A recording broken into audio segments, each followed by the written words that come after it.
The letter arrived on a Tuesday morning, and Margaret Hale read it standing up because her legs refused to carry her to a chair. Her hands shook. The words blurred. She had known this truth about herself for 3 years, known it the way a person knows a scar is permanent, but seeing it written by a doctor's hand made it real in a way nothing else had. She folded the paper carefully, tucked it inside her apron, walked out to the porch, and sat down in the dust. Not on the steps, in the dirt. Like the ground was the only thing honest enough to hold her. If this story moves you, please subscribe to our channel and follow Margaret's journey all the way to the end. Drop the name of your city in the comments. I want to see how far this story travels. The town of Harrow, Wyoming did not forgive easily. It was the kind of place where a person's reputation arrived before they did, and outlasted them by decades. Merchants kept long memories. Wives kept longer ones. And when a young woman walked down Main Street with a body that drew whispers the way a candle drew moths, she learned fast that silence was safer than conversation. Margaret Hale had learned that lesson at 14. She was 24 now, and she had not forgotten a single word of it. She was beautiful. Anyone honest enough to look past the first glance knew that. Her face was soft and square-jawed, with dark brown eyes that caught light the way still water did, and a mouth that curved up naturally at the corners, even when she was trying not to smile. Her hair was thick, and the color of chestnuts, and she kept it braided because loose hair drew comments she did not need. She was broad across the shoulders, and full through the hips and waist, carrying a heaviness in her body that the women of Harrow called shameful, and that Margaret had simply learned to call herself. She moved through the world apologetically, angled sideways through doors, chose the chair at the end of the table, wore dark colors because someone had told her once, her mother, God rest her, that dark colors made a person look smaller, and smaller was better, and better meant less trouble. She ran the dry goods store her father had left her when he died, and she ran it well. The books were clean. The shelves were organized. She extended credit to families who were struggling and kept no public record of it because humiliating a man in front of his neighbors over a debt was bad for everybody. She knew every customer by name. She knew which children were sick, and which husbands were drinking, and which harvests had failed. People liked Margaret Hale. They just didn't respect her. There was a difference, and she had learned it the hard way. It was a Wednesday morning in the late summer of 1882 when the trouble found her. Not trouble in the abstract. Margaret had learned to live with abstract trouble, the whispers and the sideways looks, and the way men's eyes slid past her like she was a fence post. This was specific trouble, the kind that walked in through the front door of the store and announced itself. His name was Gerald Whitmore, and he was the son of the richest man in Teller County. He came in the way men like him always came in: too much room taken up, not enough regard paid. He knocked a display of canned goods sideways without stopping to look, let his boots track mud across the clean floor, and leaned his elbow on the counter like he was settling in for a long and comfortable stay. "Miss Hale," he said. Margaret was behind the counter entering figures in the ledger. She did not look up immediately. She finished the line she was writing, capped the pen, and then looked up. "Mr. Whitmore," she said. He was 28 and handsome in a way that had always been given to him rather than earned. Broad forehead, square chin, the easy confidence of a man who had never been told no by anyone whose opinion mattered to him. He had proposed to Margaret 8 months ago, and she had turned him down, and he had not entirely forgiven her for that, though he told everyone in town that he had been the one to withdraw his offer. "Came to see about that order of seed corn," he said. "It came in on Thursday," Margaret said. "Your father's men picked it up Friday." "Did they?" He drummed his fingers on the counter. "You sure about that?" "I keep records, Mr. Whitmore." "Right." He straightened and looked around the store with the lazy, evaluating gaze of a man who was about to say something he had been saving up.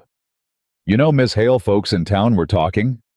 "Folks in town are always talking. About you specifically."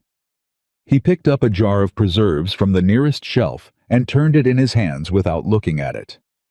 "About how you turned down my proposal." Margaret's jaw tightened.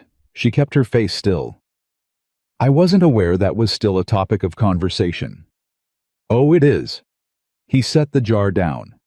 People think it's peculiar. A woman in your situation turning down a good offer. He paused to let that land. Your situation being what it is. My situation, she repeated evenly. Big woman, no family left, running a store on your own. He shrugged, and the shrug said everything the words did not. Beggars can't be choosers. That's what folks say. The store was quiet. Margaret was aware of two other customers, Mrs. Pendleton by the fabric bolts. Old Mr. Carver near the back, who were very carefully not looking at either of them and very carefully listening to everything. I appreciate you stopping by about the corn, Margaret said. Her voice was steady. She had practiced steady for years. Is there anything else I can help you with today? You know what your problem is, Margaret. Don't, she said quietly. You think too highly of yourself. His voice wasn't cruel exactly. It was something worse than cruel. It was amused.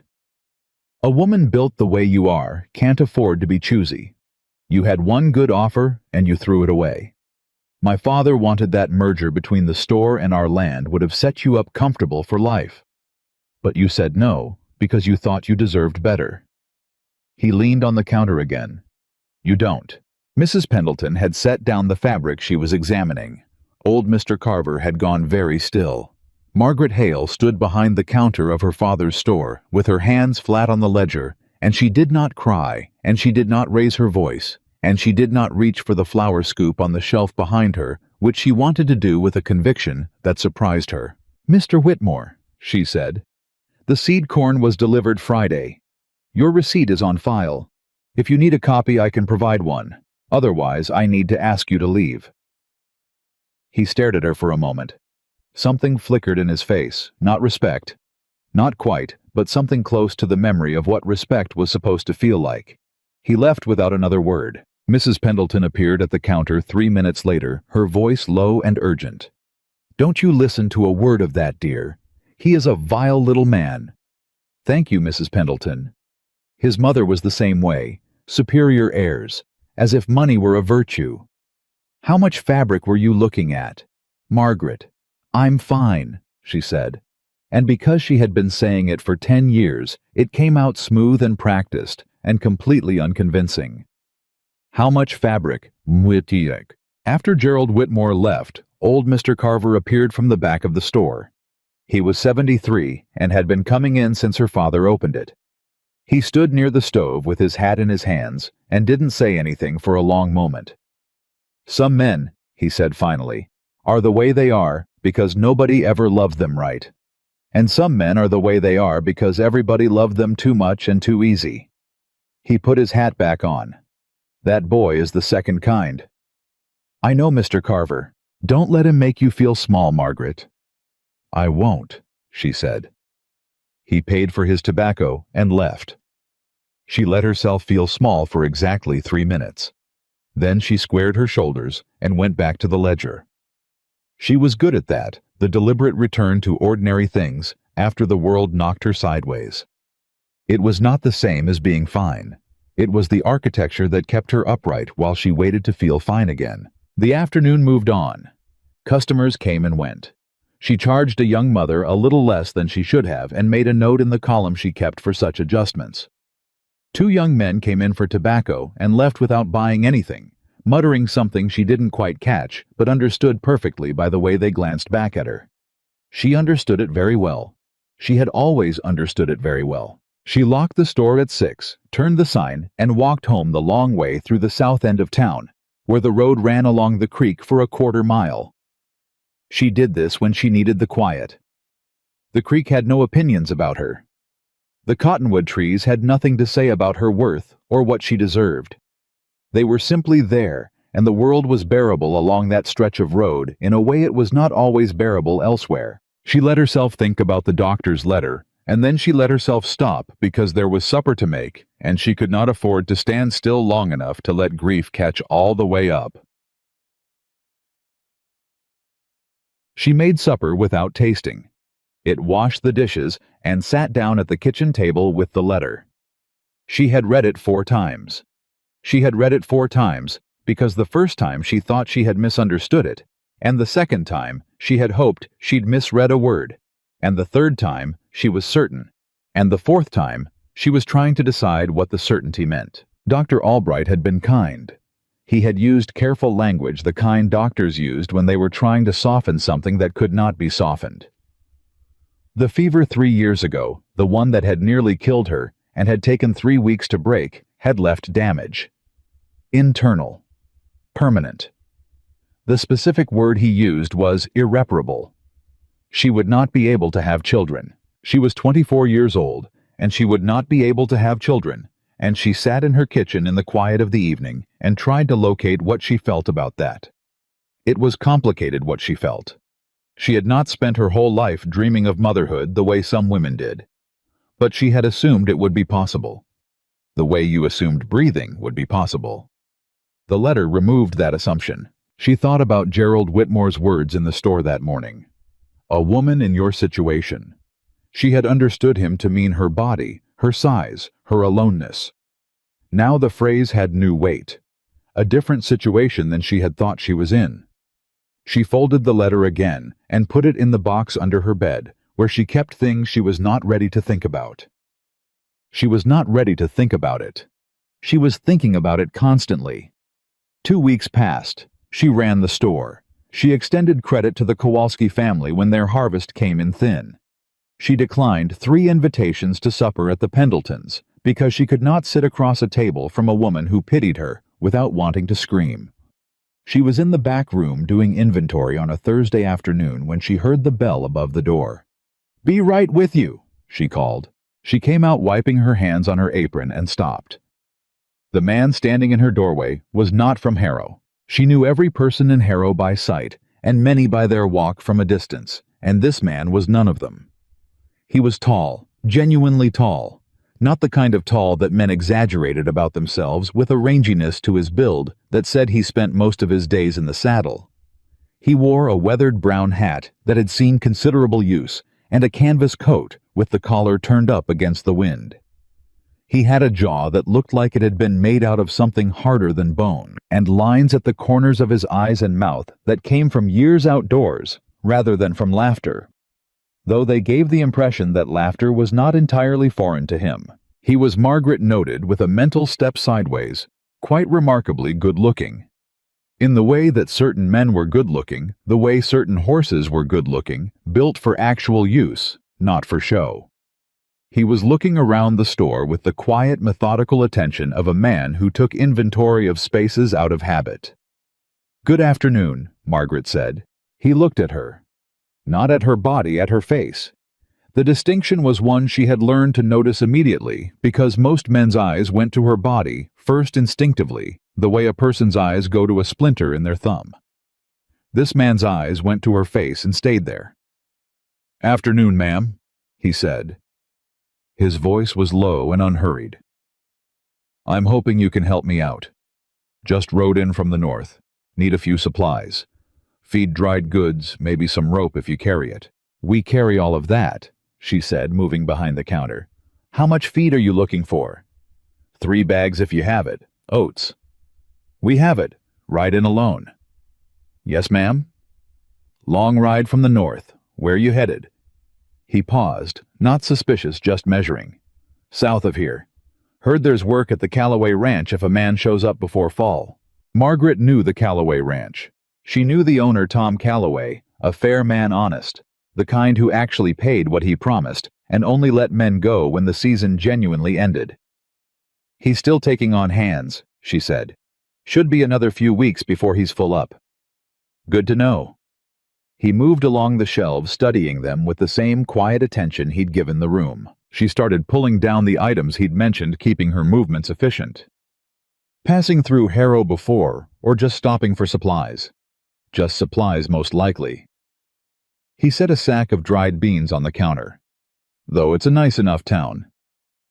"People in town are kind," she said, and because she was not a liar, it was one of the few vanities she allowed herself, she added, "mostly."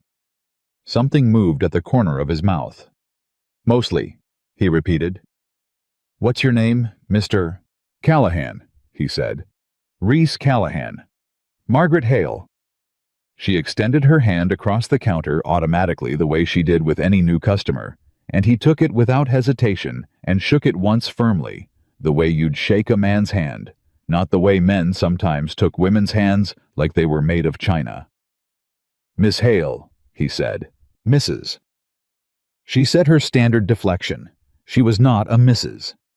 She had learned years ago that Mrs. moved men to a slightly different category of behavior, one that was marginally more useful to her. It was a small dishonesty she had made her peace with. She rang up his items. He paid in coin without complaint or negotiation, which she always noted as a mark in a person's favor. She was wrapping the rope in oilcloth when he spoke again. "You're the owner." "Yes." "Run it yourself." "Yes." He nodded, absorbing this without commentary. Most men had something to say about it, either approving in a way that felt patronizing, or disapproving in a way that was more honest about what it was. He said nothing, which was the most respectful response she had encountered. She handed him the bundle. He tucked it under his arm. "Good to meet you, Mrs. Hale," he said. He touched the brim of his hat and was gone. Margaret stood at the counter for a moment after the door closed. Then she went back to the inventory. He came back on Saturday. She was behind the counter when he came in, and she saw him before he saw her, which gave her a moment's advantage she didn't entirely know what to do with. He pulled off his hat when he came through the door, not for her specifically, just general courtesy, and raked a hand through dark hair that was a little too long and slightly damp at the temples, as if he'd been working. "Mr. Callahan," she said. He looked up, and she had the impression that he was relieved to have located her, though she couldn't have said why she thought that. "Mrs. Hale, I was hoping you'd be in." "It's my store," she said. "I'm generally in." "Right." He approached the counter with a canvas sack over one shoulder. "I've been working out at the Calloway place. Rode into town this morning." He set the sack on the counter. "And I need to make good on something." She looked at the sack. "What is that?" "Fence supplies." He reached into the sack and pulled out a box of nails, then a length of wire coil.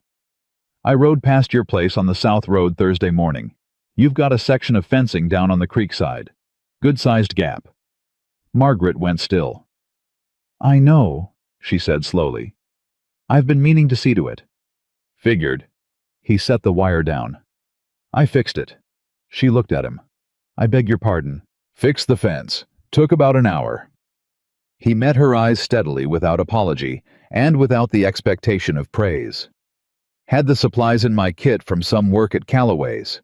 Figured your animals would thank you for it sooner rather than later." She was quiet for a moment. Nobody fixed her fence. People didn't do that. People looked at her fence and looked away, and told each other that it was a shame a woman living alone couldn't manage her own property. Nobody fixed it. "Mr. Callahan," she said carefully, "I don't know what to say." "You don't need to say anything." He was putting the nails back in the sack. "Supplies weren't mine to begin with. I borrowed them from Calloway's stock, and I've already squared it with Tom. And I'll tell you true, Mrs. Hale, I fixed it because it needed fixing, and I was there. That's the whole story." "Why tell me about it at all, if it's the whole story?" He paused, and then something that was definitely a smile pulled at the corner of his mouth. "Because the alternative was you riding out to the creekside one morning and finding someone had been on your property without your knowledge, and I didn't figure you'd care for that." She considered this. "No," she admitted. "I wouldn't." "There we are." She looked at him across the counter. "Are you always this direct?" "I try to be." He settled his hat back on his head. "Gets me in trouble sometimes, but I've found it saves time in the long run." "I'll need to pay you for the materials." "Calloway's materials." "Calloway's call. Already settled." "Then I'll need to pay you for the time." "I've got steady work, Mrs. Hale. I don't need your money." He said it without arrogance, stated it the way he stated everything as a fact rather than a performance. She was not sure what to do with him. Men in Harrow were either trying to get something from her, or they were avoiding her entirely.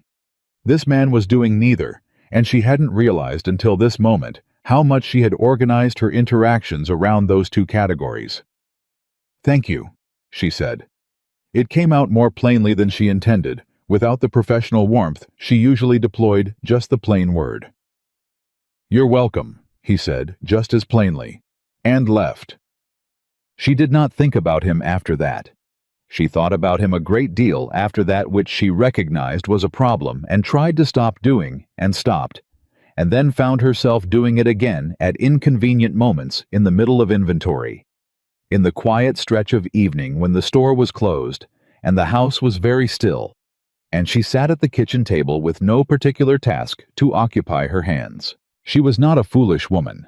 She had not spent her life building practical walls around herself only to knock them down over a man who had fixed a fence and told the truth about it. But the thing was that the fence had been down for 6 weeks. 6 weeks of people walking past it and saying nothing, or saying something that amounted to nothing, or shaking their heads at the evidence of her inability to manage. And one man had seen it and fixed it and told her he'd done it because it needed doing. She thought about that. She tried not to. The following Wednesday, she was sweeping the porch in the early morning when she heard boots on the steps and looked up to find Reese Callahan, hat in hand, standing at the foot of the steps. He was wearing a clean shirt. She noted this involuntarily. "Morning," he said. "Good morning, Mr. Callahan. Supplies?" "Not today." He looked at the hat in his hands, then up at her. "I was wondering if you'd care to walk over to the hotel dining room for supper, this evening." Margaret stopped sweeping. The street was not empty. It was never empty at this hour. Merchants opening delivery carts, moving women going to market with their baskets. She was aware peripherally of Mrs. Harkins across the street, pretending to arrange a window display. She looked at Reese Callahan. He was looking at her with the same steady, direct attention he'd given the store on the first day and every exchange since. Not nervous, not performing, just asking. "Mr. Callahan," she said. She kept her voice even. "I appreciate the thought, I truly do, but I want to be honest with you about something." "I'd expect nothing less," he said. She set the broom against the rail. "I run a business in this town, a small town. People here, they see things and they talk about what they see, and the way they talk about women like me is—" She stopped, started again. "You're new here. You don't know yet what it costs a person to be talked about the wrong way. And I've been talked about the wrong way for a very long time." He listened to all of this without interruption. "Mrs. Hale," he said when she was done, "I'm asking you to supper, not proposing a scandal." He paused. "And I'll tell you something else. The thing people say about a woman, or don't say or say sideways, that's a fact about them, not about her. I learned that from my mother a long time ago, and I found it to hold up." She studied him. He didn't look away. "The hotel dining room," she said finally. "Yes, ma'am. Not before 7. I close up the store at 6, and I don't like to be rushed." The corner of his mouth moved. 7 o'clock, he said. "I'll be there." He put his hat back on, touched the brim, and walked back down the street. Across the road, Mrs. Harkins had completely stopped pretending to arrange the window. She almost didn't go. She stood in front of the small mirror in her bedroom at 6:45 and had a thorough conversation with herself about the entire undertaking. It lasted approximately 12 minutes and ended with her picking up her shawl and walking out the door because she was 24 years old, and she was not going to let fear make one more decision for her. The hotel dining room was the nicest eating establishment in Harrow, which was not saying much, but was saying something. White tablecloths and candles, and a woman who played the piano softly in the corner on Friday nights. It was a Wednesday. The piano was quiet. Reese Callahan was there at 7. Sitting at a corner table, hat on the chair beside him, hands folded on the table. He stood when she came in, which she had not expected, and pulled out the chair across from him, with the same matter-of-fact quality he brought to everything. They ordered. He asked for coffee first, which endeared him to her slightly, because she had never trusted men who didn't drink coffee. "How long have you been working at Calloway's?" she asked. "Going on 3 weeks now. Tom's a straight shooter." "He is. You're planning to stay through fall?" Through fall, maybe winter depending. He turned his coffee cup in his hands. You from here originally, Mrs. Hale? Born here. My father opened the store in 1855. She paused. 27 years ago. He passed 2 years ago. She looked at the table. My mother when I was 17. It's been just the store since then. Long time to run something alone. You learned to. He nodded. He didn't offer condolences, she noticed that. People always offered condolences a reflex, and it always felt like a door closing rather than opening. He simply acknowledged the fact of it and let it stand. What about you? She asked. Where are you from? Montana originally. Sometime in Texas before this. I move around. You have family. A sister in Bozeman. Parents are gone. He said it cleanly without self-pity. It's a good life moving. Suits me. Doesn't it get... She stopped. Lonely. He looked at her. Sometimes. He held her gaze. That's why a man makes an effort when he meets someone worth making an effort for. Margaret put down her fork. She looked at him carefully. He was not performing. She had spent enough time watching men perform various things at her performance of kindness, performance of disgust, performance of charity, to know the difference. Mr. Callahan, she said. Reese, he said. Reese. It felt strange in her mouth, familiar in a way that also frightened her. I need you to understand something about me. I'm listening. She took a breath. Not the breath she needed, not the one that would let her say the real thing, the thing in the letter, the thing she had been carrying for months, but the preliminary breath, the one that got you close enough. I am not easy to be around, she said. Not because of any particular fault in my character that I'm aware of, but because this town has decided since I was 14 years old what I am worth. And that decision has followed me like a weather system, and anyone who spends time near me walks into it. She looked at him steadily. I am telling you this not to warn you away, though you are welcome to consider yourself warned. I am telling you because I don't see the point of not telling you. He was quiet for a moment. The town of Harrow made a decision about you, he said slowly. And you're telling me that rather than argue with their decision, you've spent the better part of 10 years accommodating it. She opened her mouth, closed it. That's not what I said. That's what I heard. He said it without judgment, just observation, a man calling what he saw. I'm not faulting you for it. A person does what keeps them standing. But I'll tell you, Margaret. He used her name for the first time without asking permission, and she found she didn't mind. A town's opinion is not a fact, and the fact from where I'm sitting is that you're one of the sharpest, most capable women I've encountered in a long time, and the only weather system I can see is the one you carry yourself. The dining room was quiet around them. The candle between them made the shadows shift. You've known me 12 days, she said. I've known some people for 30 years and learned less, he said. She walked home alone. He offered to walk her and she declined, and he accepted the decline without argument, which was one more mark in his column, and she stood on the porch of her father's house in the warm Wyoming night and tried to be reasonable about everything. She was good at being reasonable. It was the primary skill she had developed alongside bookkeeping and the management of difficult personalities. She was less good at this particular thing. The thing that happened when someone looked at you directly and did not look away. She had very little experience with that and did not know exactly what it weighed. She went inside. She took the letter out of the box under her bed and read it once more the 5th time and put it away again. She lay in the dark and thought about the word irreparable and the way it sat in her chest like a stone that she had gotten used to the weight of mostly, but that was heavier tonight than it had been in a while. Because there was a man who had looked at her directly and had not looked away. And there was a fact about her that would make him look away. She was certain of it. She had been certain of it since the day the letter arrived. Whatever Reese Callahan was deciding to feel about Margaret Hale, whatever he thought he saw from where he was sitting, he had not yet seen the whole of her.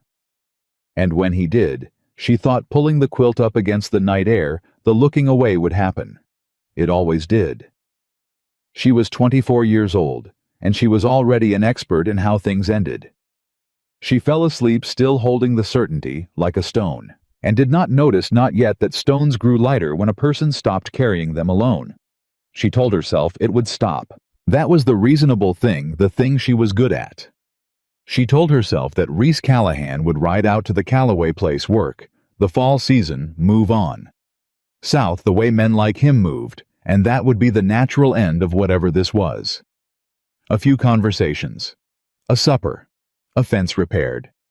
That was all it amounted to, and she was not the kind of woman who built castles out of a few kind words and a man who looked her in the eye. She told herself this on Thursday morning. On Thursday afternoon he came into the store. He did not buy anything. He came in, stood at the counter, asked her how the week had been, and listened to her answer with the focused attention of a man who was actually curious about it. He told her that one of Callaway's mares had foaled the night before a difficult birth, and that he'd been up most of the night with Tom's oldest boy keeping watch. He said the foal was small but standing, and that small and standing was all you needed. Small and standing, Margaret repeated. That's right. He held her gaze. Most things start that way. She didn't answer that. She didn't trust herself to. He left 20 minutes later with a tin of coffee and a bag of dried apples, the thinnest pretense for a visit she had ever witnessed, and she watched him go, and then stood very still behind the counter for a moment, before a customer came in and required her attention. Small and standing. She thought about that for the rest of the day. By Friday she had reorganized the east wall of shelving twice, which was something she only did when her mind was somewhere else and her hands needed occupation. Mrs. Pendleton came in for thread and noted the rearrangement with mild surprise. Spring cleaning, she said. Just keeping things orderly, Margaret said. Mrs. Pendleton looked at her the way older women sometimes looked at younger ones, when they knew perfectly well what was happening and were choosing to be kind about it. Mr. Callahan came in twice this week, she said, selecting her thread with great care. I happened to notice. He works nearby. It's convenient. I'm sure it is. She held a spool up to the light. He's a decent-looking man. Is he? Margaret said. I hadn't noticed. Mrs. Pendleton smiled at the thread. No, I'm sure you hadn't. She paid for her thread and left, and Margaret went back to reorganizing the east wall, which did not need reorganizing, and thought about convenience and decency and the precise quality of a man's eyes when he was actually listening. She admitted to herself in a certain amount of trouble. The question was what to do about it. The answer was nothing. The answer was to let it run its natural course, to be pleasant and professional, and let the man work out his season and move on and take this particular feeling with him when he went. She had survived every other thing. She would survive this. She was still deciding that on Saturday morning when Gerald Whitmore came back. He did not come alone this time. He came with two other men, both from his father's operation, both built along the same lines of comfortable entitlement, and they took up a good portion of the store in a way that was not entirely accidental. Miss Hale, he said. He had gone back to Miss, she noted, a small restaking of territory. Mr. Whitmore. She kept her hands on the counter. What can I get for you? We're looking for a case of lamp oil, our order from last month. He watched her with the kind of patience that wasn't really patience, the kind that was just waiting for an opening. That order's been ready for 3 days, she said. I sent word out. Word didn't reach us. He leaned on the counter, and one of the other men, a broad-shouldered one named Cale, who Margaret had always found slightly dangerous in the particular way that men without much imagination could be dangerous, moved to the side looking at the shelves. I'll have the boys loaded up. She started for the back. I heard you had supper at the hotel Wednesday, Whitmore said. She stopped. With that ranch hand, he continued. Callahan. She turned around. I did, she said. The store had 2 other customers in it, a woman she knew named Lucy Garrett, and old Mr. Finch, who was nearly deaf and therefore mercifully uninvolved. Lucy had gone very quiet near the fabric section. People thought that was interesting, Whitmore said. A woman like you, supper with a drifter. He works at Calloway's. For now. He straightened. Drifters don't stay, Margaret. That's rather the definition. Your lamp oil is in the back. I'll have it brought out. I'm not finished. You are, she said, and something in the way she said it made him go still for just a moment's surprise, because she did not usually push back this directly, and she was as surprised as he was by the evenness in her own voice. You are finished, Mr. Whitmore. I'll have your oil ready in 5 minutes. You're welcome to wait on the porch. He stared at her. Cale shifted his weight near the shelves. It's a shame. Whitmore said, his voice dropping just slightly, taking on a quality that she recognized as the voice he used when he wanted to make something sound like concern rather than cruelty. He doesn't know about you, does he? What the doctor said. What you can't. He let the sentence end there, open and ugly, and the space it left was worse than words. The room was very quiet. Margaret Hale gripped the edge of the counter and did not let go. Get out, she said. Both of you. Your oil will be on the porch. This time he went. He went because something in her face told him the conversation had found a wall, and Whitmore was not in. The end, a man who enjoyed resistance once it became real. He left, and Cale went with him, and the door swung shut. Lucy Garrett came to the counter immediately. Her face was white and furious. That man, she said, that absolute— I need a minute, Margaret said. Of course, take— Just a minute, she said, and she walked into the back room and stood between the shelves of lamp oil and flour sacks and breathed through her nose the way her father had taught her, getting her feet back under her. She took exactly 3 minutes. Then she brought the lamp oil out to the porch. She did not look to see if Whitmore was still nearby. She went back inside and helped Lucy Garrett find the fabric she was looking for and answered every question with her normal voice and said goodbye when Lucy left and turned the sign on the door to closed at 5:30 because she could not manage the last half hour and she was not going to pretend she could. She stood in the empty store in the quiet and she thought about what Whitmore had said. He knows. Or he will. Harrow was not a large town. Harrow was the kind of town where a doctor's office had thin walls and people listened with great dedication. And when Reese Callahan found out when someone told him, or when she had to tell him herself, that Margaret Hale could not give a man children, he would weigh that against everything he thought he saw from where he was sitting, and the scale would tip the way it always tipped, and he would be decent about it. Probably because he seemed like a decent man, and decent men were kind when they withdrew. She knew how that went. She had not experienced it personally, not with this specific fact, but she had experienced the broader version of it the moment when someone decided that what she was didn't match what they needed, and she was intimately familiar with the shape of it. She picked up her shawl and went home.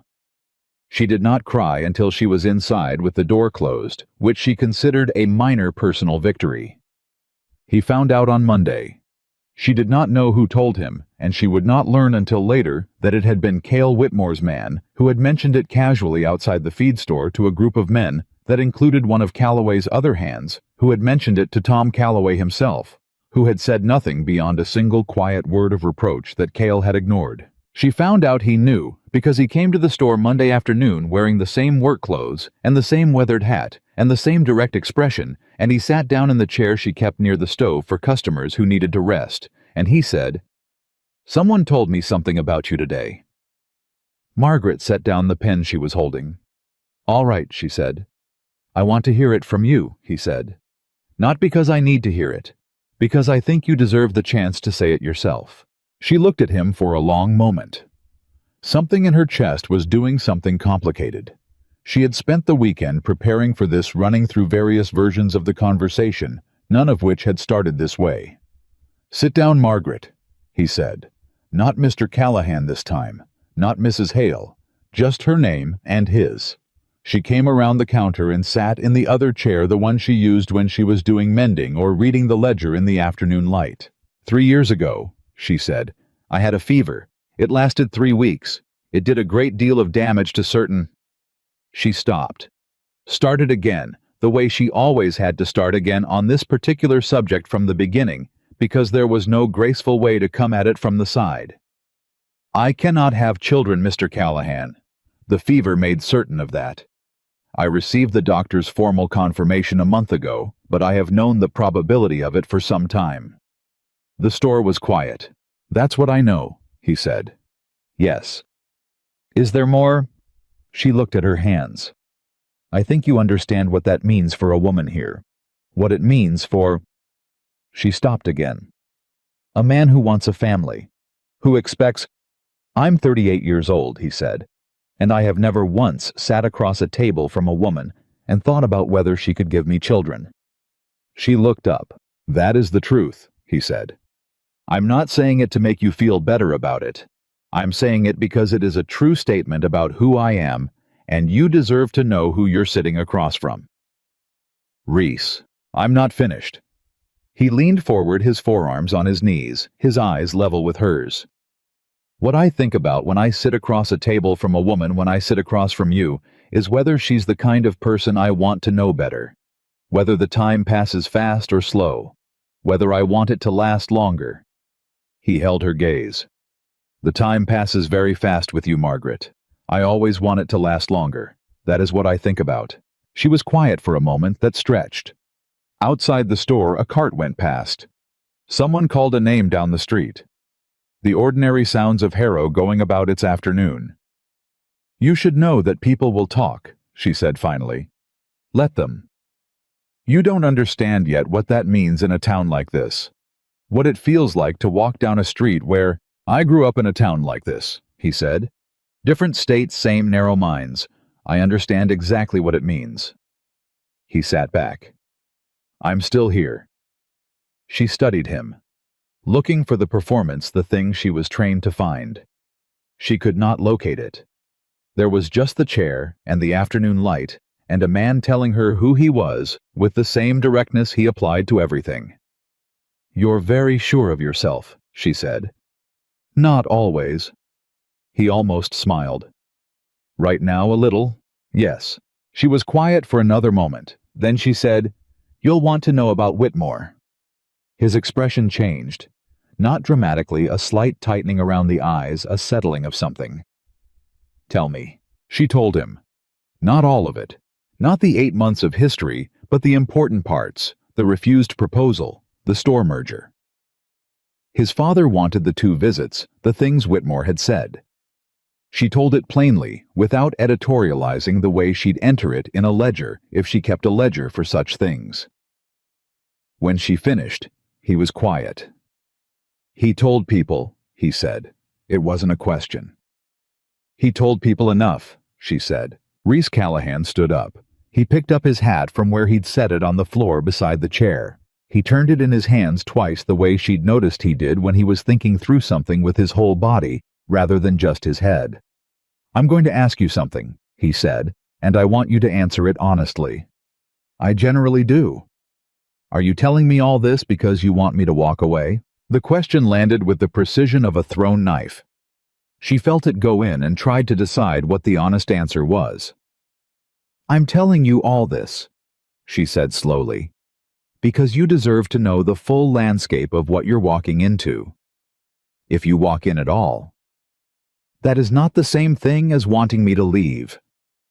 No, she said, it isn't. He put his hat on.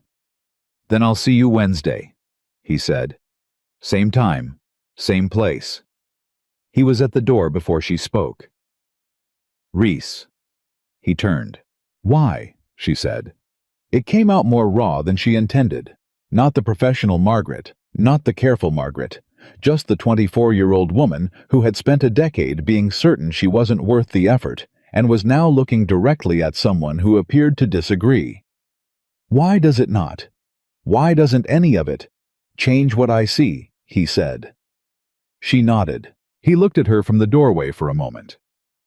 Because what I see is a woman who has been carrying other people's weight for so long, she's forgotten it isn't hers to carry. He paused. I'd like to see what you're like when you put some of it down. He went. She sat in the chair beside the stove in her empty store and pressed both hands to her face and breathed. Small and standing. She was starting to think that applied to her too. Wednesday came, and then the following Wednesday, and the one after that. He came for supper, and she went, and neither of them made a larger production of it than it was, which was the thing she was most grateful for. No declarations, no performance. Just two people sitting across a table eating food and talking the way people did when they wanted to spend time together, and were honest enough to admit it. She learned things about him in those weeks. She learned that he had grown up on a cattle operation in Montana that went under when he was 20, that he had spent his 20s doing work. Wherever it was, that he was methodical about horses in a way that bordered on devotion, that he read when he could get books and was embarrassed about how much he liked poetry, that he had a laugh he kept mostly contained, but which arrived unexpectedly and sounded like it belonged to someone younger. He learned things about her, that she had been running the store since she was 19 and her father's hands started going, that she kept 2 cats she pretended not to be attached to, that she had once thrown a jar of molasses at a man who grabbed her wrist across the counter and hit him squarely between the shoulder blades at a distance of 12 feet, that she was secretly proud of that shot and had never told anyone. 12 feet, he said. He had a head start by the time I threw it, she said. He laughed, the real one, the unexpected one, and she felt it in her chest like a struck bell. But Harrow was watching. Harrow was always watching. It came first through Mrs. Harkins, who made a point of stopping Margaret on the street one afternoon with the particular brightness of a woman delivering information she found distasteful but couldn't resist sharing. She had heard, she said, that people were concerned, that a respectable man, a working man, was being, she searched for the word, led along, by someone who could not give him what a man like that would naturally want. Margaret stopped walking. What did you say? Mrs. Harkins had the grace to look slightly uncomfortable. I'm only telling you what's being said, dear. Then don't, Margaret said, and walked on. It came next through Tom Calloway himself, who pulled Reese aside one morning in the yard and said something quiet that Margaret only learned about later, and which amounted to a man ought to think carefully before he ties himself to a woman the town has decided to treat a certain way, because that treatment doesn't stop, and it doesn't stay just around the woman. Reese, according to Tom's own account, when he told Margaret what had happened, sitting at her kitchen table one evening with his hat on his knee, telling her plainly, because that was how he did things, had said, Tom, I appreciate your concern, but I am 38 years old, and I have been deciding things for myself for a while now. Tom had said that was fair and gone back to the horses. You told me that because you thought I should know, Margaret said. I told you that because you should know. He turned the hat in his hands. There will be more of it, Margaret, from more directions. I want you to know that I know that, and I'm still here. It gets harder before it gets easier, she said. If it gets easier at all. I know. You say that very easily, because I mean it simply. He set the hat down on the table. Some things are simple. People make them complicated, but underneath the complication, they're simple. I know what I want. I know what kind of person you are. The arithmetic isn't hard. She looked at him across the kitchen table. Her father's kitchen, her father's table, the one she had sat at alone for 2 years, and thought about arithmetic and what it meant for a thing to be simple. I have a bad habit, she said. Just one. Don't? She said, but she almost smiled. I have a habit of waiting for the part where it falls apart. I can't seem to stop doing it. I've noticed, he said. Does it bother you? It makes sense, he said. A person who's been left enough times learns to watch for the leaving. He held her gaze. I'm not leaving Margaret. You can't promise that. No, he agreed. I can't. I can only keep showing up until you believe it. She looked at him a long time. He looked back. Neither of them looked away. That might take a while, she said. I've got time, he said. Da Chan. The confrontation between Whitmore and Reese happened on a Tuesday, and Margaret heard about it from 3 different people before noon. The first account came from young Danny Prescott, who worked the livery and had a gift for detail. He told her Whitmore had stopped Reese on the street near the feed store in front of a small audience of men who had nothing better to do than stand around and watch. He called him out, Margaret said. Not exactly, Danny said, scratching the back of his neck. More like he said it quiet, but loud enough. The second account came from Lucy Garrett, who had been on the opposite side of the street and had excellent hearing. She said Whitmore had told Reese in front of 4 witnesses that he ought to know what he was getting into, that a woman who couldn't give a man a family was a woman who couldn't give a man anything worth having, that Reese would figure that out sooner or later, and it would save everyone trouble if he figured it out now. What did Mr. Callahan say? Margaret asked very carefully. Lucy paused. He said much obliged for the opinion, and then he walked away. The third account came from Tom Calloway himself, who stopped in the store that afternoon with a tin of nails he didn't need, which was his way of checking on things without making a production of it. Your man handled himself well this morning, Tom said. He's not my man, Margaret said automatically. Tom looked at her over the tin of nails. He had been running cattle for 30 years and had the face for it, lined and patient and not easily fooled. All right, he said. He handled himself well. What did he say? Exactly. Said what I told you. Then he walked away. Tom set the tin on the counter. A man who walks away from Gerald Whitmore in public where everyone can see him not flinching is saying something without saying anything. He pushed the tin toward her. Keep the change. He left. Margaret stood at the counter with Tom Calloway's unnecessary nails and thought about a man who walked away from a public insult without flinching, and what it meant to say something by saying nothing, and how she had spent 10 years trying to do the same thing. And it had never once looked as clean as that. The first real crisis came on a Thursday morning 3 weeks after their first supper, in the form of a letter delivered to the store that Margaret read behind the counter, and then read again because the first reading didn't quite resolve into sense. It was from the bank, specifically from the manager of the Teller County Savings Bank, a man named Higgins, who Margaret had dealt with for 2 years without incident.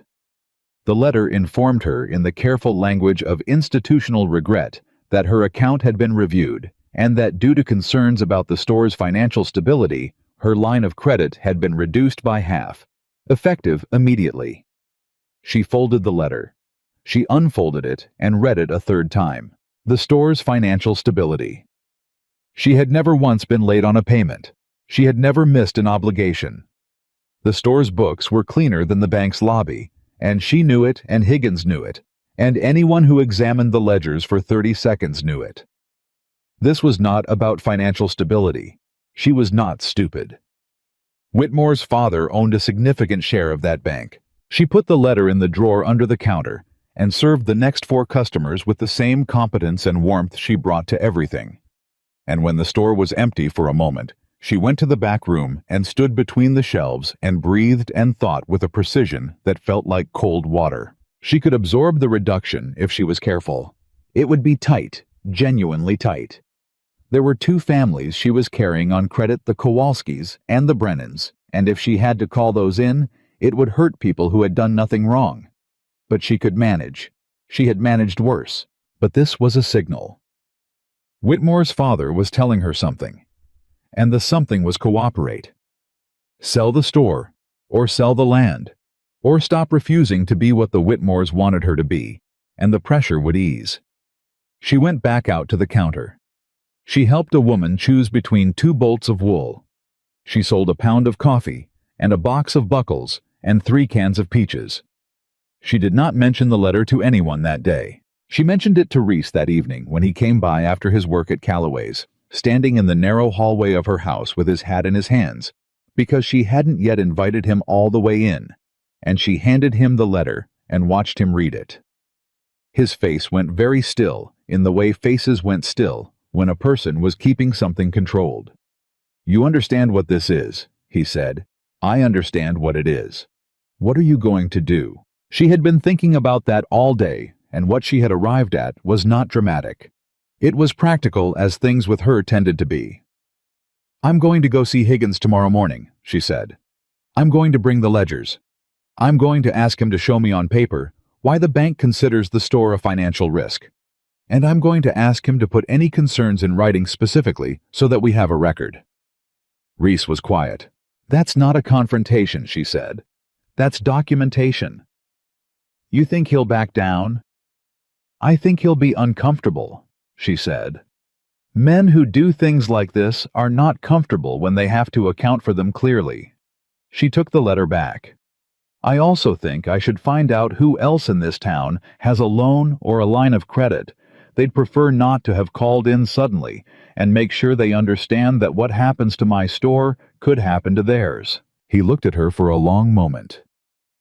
"You've been thinking about this all day." "Since 10 this morning." He almost said something, caught it, said something else. "Do you need help?" "Not yet," she said. "When I do, I'll tell you." "All right." He turned the hat in his hands. "Margaret." "Yes." "I know you can handle this alone. I've watched you handle things alone for weeks." He held her gaze. "You don't have to." She looked at him in the hallway of her father's house, with the letter from the bank in her hand, and the evening going dark through the window behind him. And she thought about what it meant for that sentence to be true. She had been handling things alone for so long that she had forgotten what the alternative felt like. Not helplessness, that was not what he was offering. Something else. Something she did not have precise language for because she had not had occasion to use it. Company. That was the word. He was offering her company. "I know," she said quietly. He nodded once, put his hat on, stepped back toward the door. "Reese," she said. He stopped. "Thank you," she said. Just that. Just the plain word, the way she'd said it the first time, without the professional warmth, without the careful distance. Just herself saying it to him. He looked at her. The corner of his mouth moved. "Good night, Margaret," he said. She closed the door after him and stood in the hallway and pressed her back against the wood. Outside, she heard his boots on the porch steps. She heard them slow for just a moment, at the bottom one beat two, and then continue down the path to the gate, and then the gate close. She stood there for another minute. She was not used to this. Not used to someone standing still long enough for her to believe in them. She thought about what he had said. "You don't have to." She went to the kitchen and got out the ledgers and spread them across the table and began to build her case for the morning meeting with Higgins, because building cases was what she knew how to do, and because motion was the thing that kept her sane, and because somewhere underneath the motion and the ledgers and the careful competence was a woman who was starting slowly, carefully, with great attention to the possibility of being wrong, to believe that maybe he meant what he said. Maybe he was not going anywhere. Maybe small and standing was enough. She worked until midnight.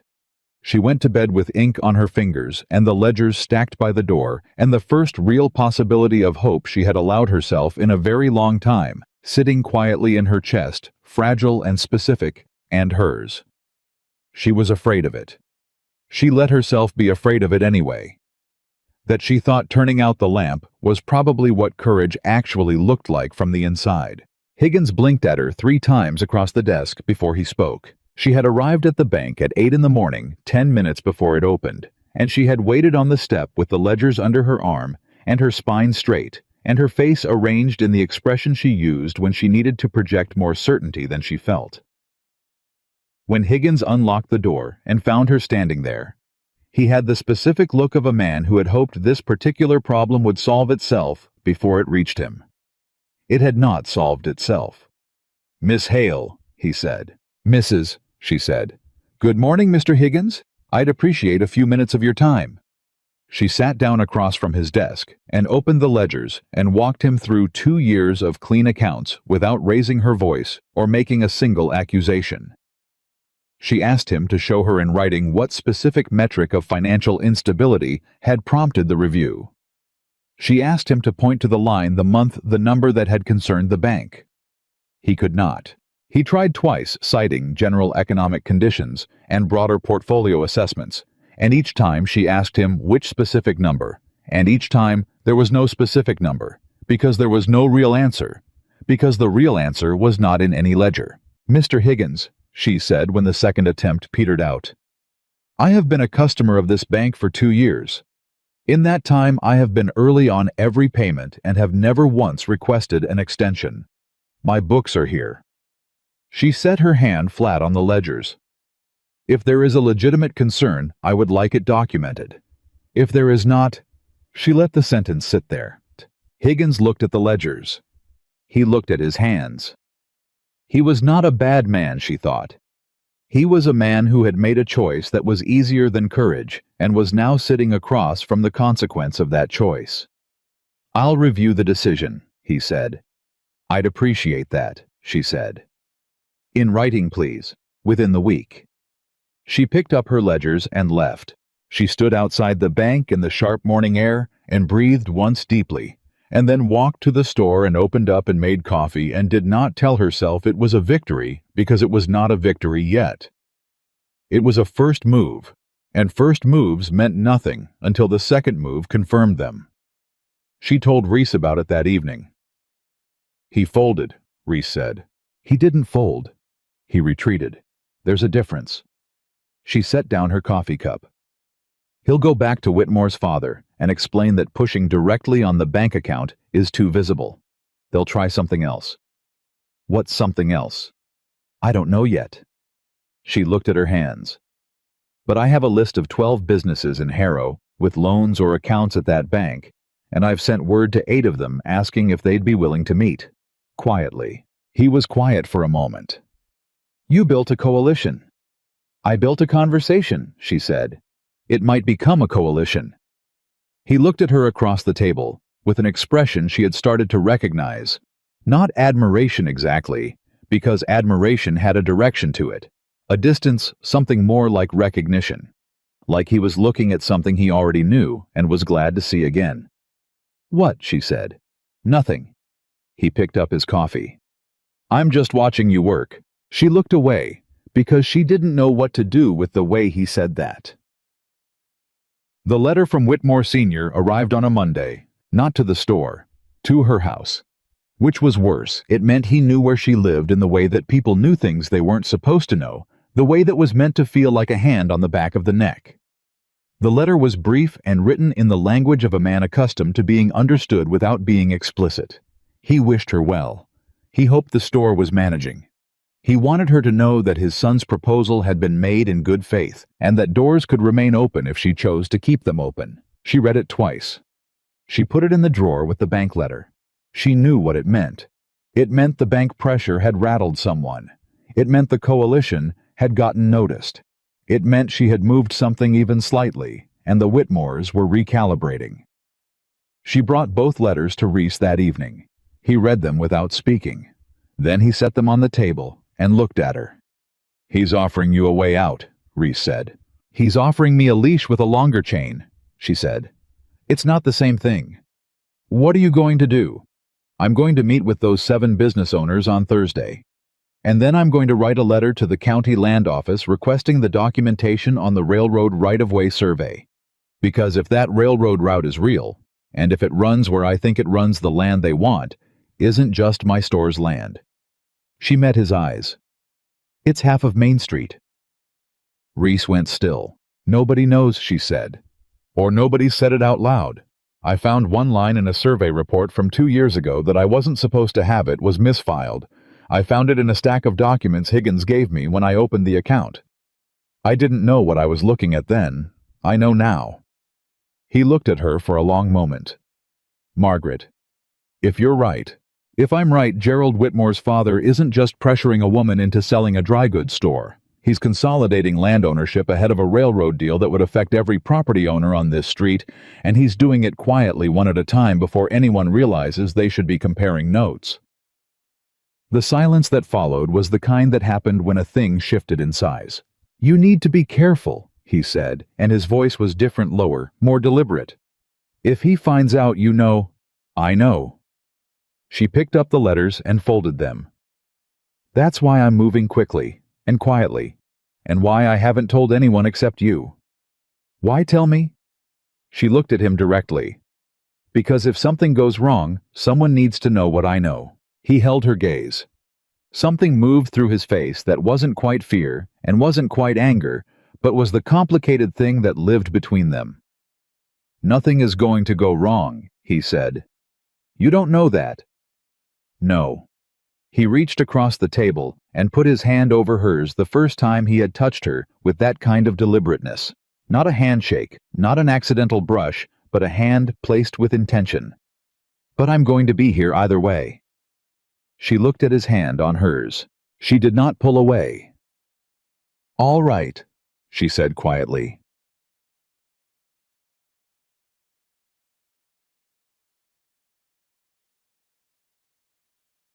Thursday's meeting happened in the back room of the hardware store, which belonged to Carl Brower, a man whose temper had been building since he got his own letter of review from Teller County Savings 3 weeks prior, and hadn't connected it to anything until Margaret's word arrived. 7 people came: a miller, 2 farmers with mortgages, the woman who ran the boarding house, Ada, 61 years old, 20 years of work built into those walls, Carl himself, a feed merchant named Jensen, and Lucy Garrett, who had no loan but showed up anyway and sat in the corner with her arms crossed and her eyes moving between faces with the focused attention of someone taking inventory.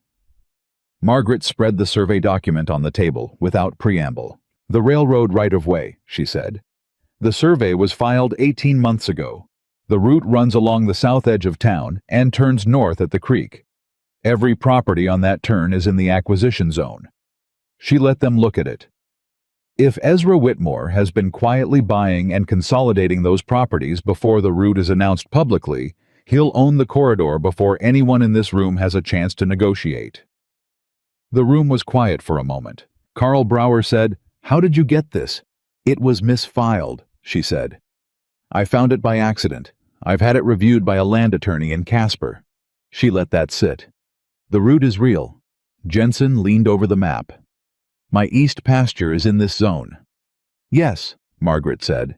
"And the mill," the miller said. "And the boarding house," Ada said. Her voice was flat. She had come in with the expression of a woman who expected bad news and had made her peace with it. Now she was looking at the survey with something sharper. "He sent me a letter last month. Said he might be interested in purchasing if I ever considered selling." "He sent me one too," Jensen said. "And me," Carl said.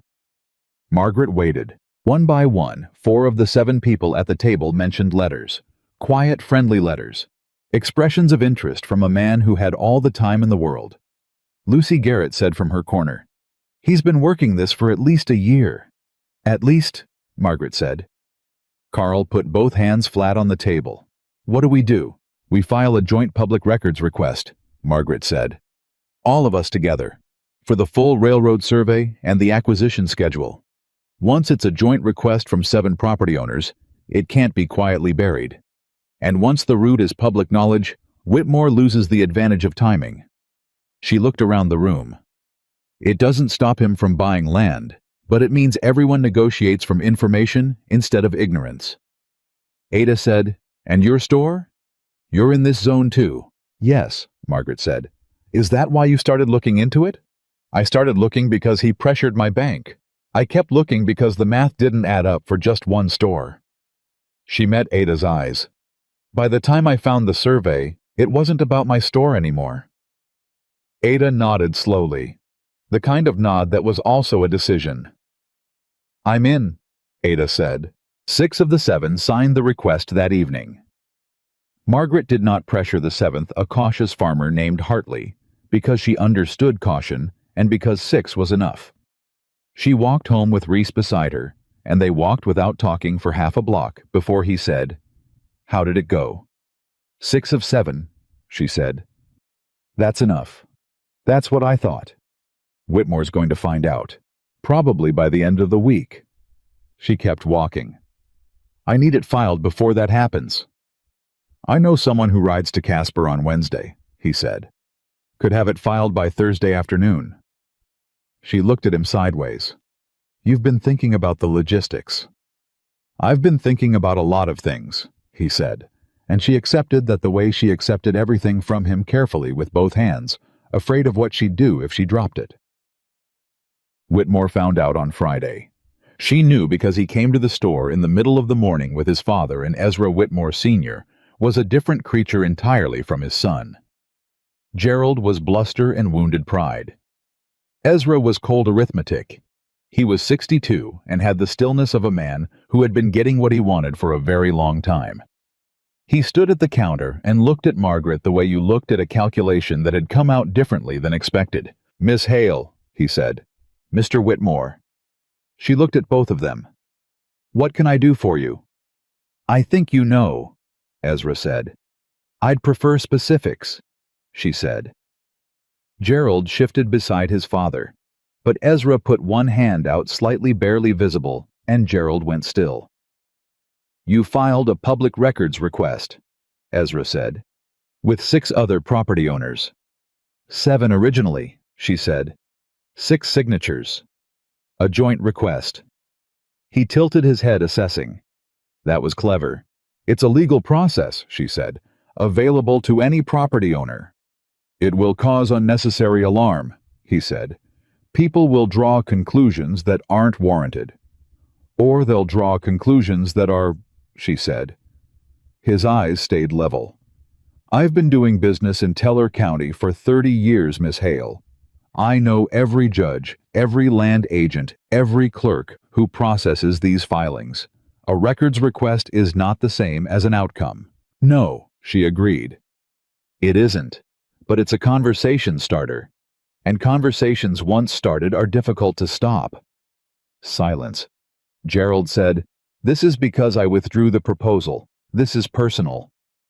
"Gerald," his father said, and Gerald stopped. Ezra looked at Margaret for a long moment. She held his gaze. Her hands were flat on the counter, and she was keeping them still by an act of will, because what she felt underneath the stillness was not confidence. It was the feeling of having stepped off a ledge and found the ground farther down than expected, but still falling in a straight line. "What do you want, Miss Hale?" Ezra said. "Specifically, I want the railroad route made public before any more acquisition letters go out. I want every property owner on that corridor to know what their land is worth before they decide whether to sell. That's all." "That's not nothing." "No," she said. "It isn't." He picked up his hat from the counter, turned it once. "You've made your position clear," he said. "I have," she said. He left. Gerald followed without looking at her, and that absence told her more than the looking ever had. The store was empty. Margaret let out a breath that had been waiting for several minutes. She thought about what Ezra had said. He knew every judge and land agent and clerk. That was true. The records request could be delayed, lost, processed slowly by someone whose livelihood benefited from the delay. She had known that when she filed it. She had filed it anyway because visibility was the only weapon she had, and because 7 names on a document were harder to dismiss than 1. But she had underestimated something. She saw it now, too late, standing alone in her store. She had underestimated how fast Ezra Whitmore moved when he felt the ground shift. Yamha. The next 3 days were quiet in the way that precedes something loud. Reese listened that evening. He did not tell her she was wrong to have done it, and he did not tell her everything would be fine, and she was grateful for both omissions, because they were the 2 easiest and most useless things he could have said. "He'll come at you from a direction you're not expecting," Reese said. "I know. Think about what that looks like." "I have been." She looked at the table. "The store's mortgage is held by Teller County Savings. If Whitmore calls it in early through a third-party appraisal, undervalue the property," Reese said, following her logic. "Loan becomes technically underwater. Review triggered. Weeks of legal response time, probably." She pressed her fingers to her forehead. "There's a lawyer in Casper who helped me read the survey. Land law. He's not free." "How much do you have in savings?" she told him. He was quiet for a moment. "Is it enough?" she said. "For the lawyer, probably. For a fight that goes long." He stopped. "Margaret, I have money set aside. Several years of steady wages and very little to spend them on." She looked at him. "Reese, I'm not offering charity," he said, and his voice was steady. I'm offering the same thing I've been offering since I fixed that fence.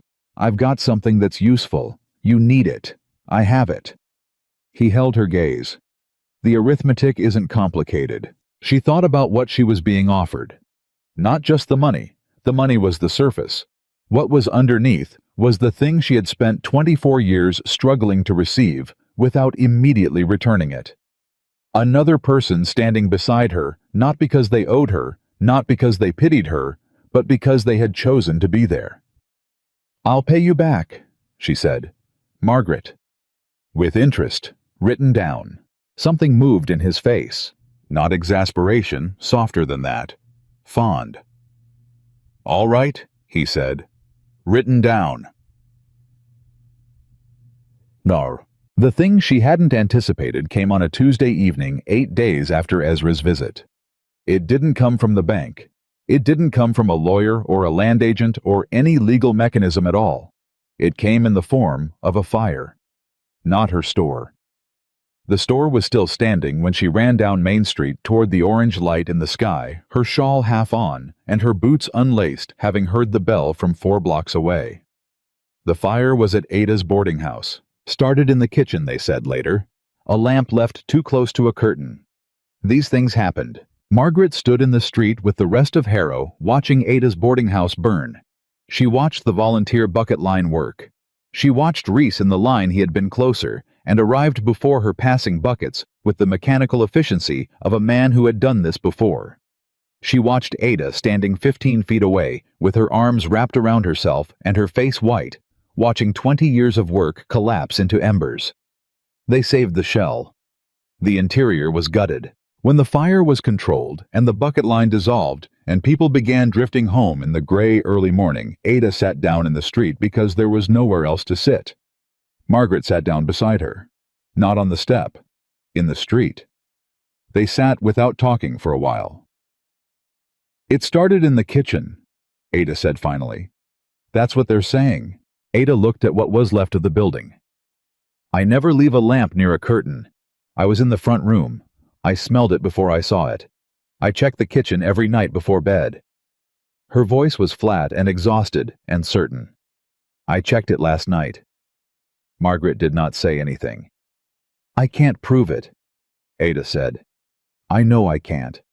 But I know what I know." Margaret was quiet for a long moment. She thought about Ezra Whitmore's voice in her store. A records request is not the same as an outcome. A fire left nothing. Nothing except a woman sitting in a street at 4 in the morning with 20 years of work behind her and her name on a public records request. "Ada," Margaret said, "where are you going to stay?" "I don't know yet." "You'll stay with me," Margaret said, "until you figure out what comes next." Ada looked at her. Something in her face broke briefly and then held. "That's generous." "It's a spare room," Margaret said. "It isn't generous." Ada nodded. Reese appeared out of the dark and sat down on the other side of Ada without a word. He smelled of smoke and water and effort. He sat with the same quality he brought to everything present, unhurried, not filling the space with noise. The 3 of them sat in the street. After a while, Ada said, "What do we do?" Margaret was looking at the ruined boarding house.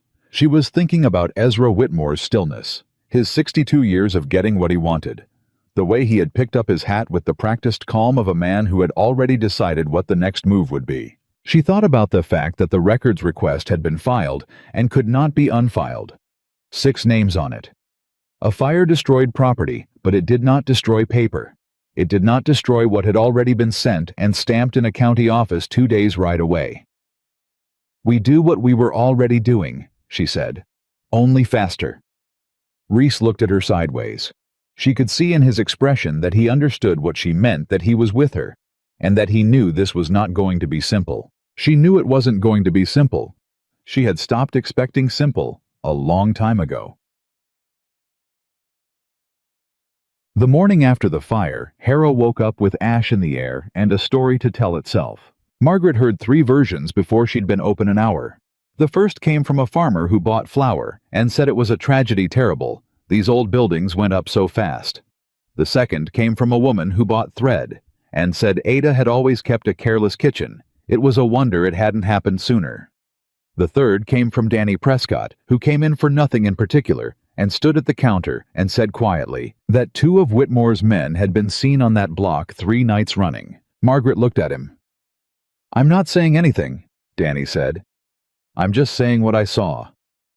"Who else saw them?" "Couple of people." He turned his hat in his hands. "Nobody who'd say it in public." She thanked him.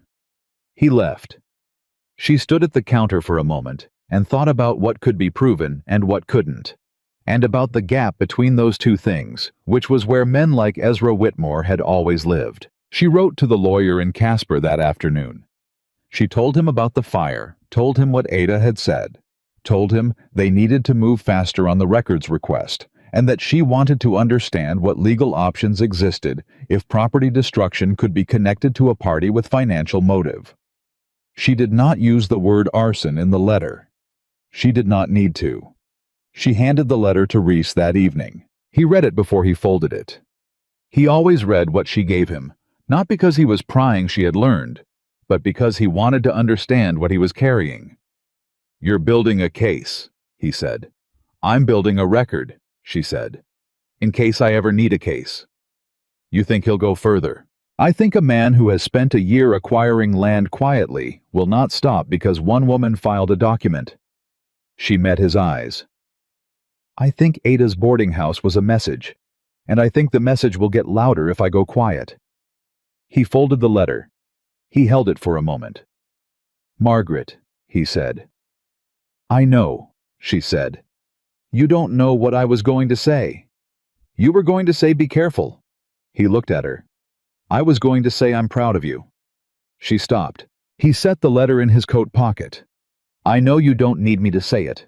I know you're not doing any of this for anyone's approval, including mine, but I'm saying it anyway." He looked at her steadily. "You walked into a bank with your ledgers and made a man reverse a decision made under pressure from someone much more powerful than either of you. You organized 6 frightened people into a legal action.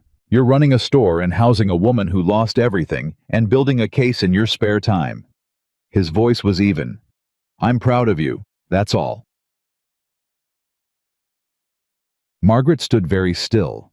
She had been praised before. Customers said the store was well run. Mrs. Pendleton said she was a good person. She had received all of those things and filed them away and kept moving. This was different. This was a man who had watched her. Not watched the performance, watched her. Watched her be scared and be practical and be exhausted and keep going anyway, and was saying that what he saw when he watched all of that was something worth being proud of. "Thank you," she said. Just that, just the plain word. He nodded once and picked up his hat. "I'll get this to Casper," he said. He was at the door. "Reese," she said. He turned.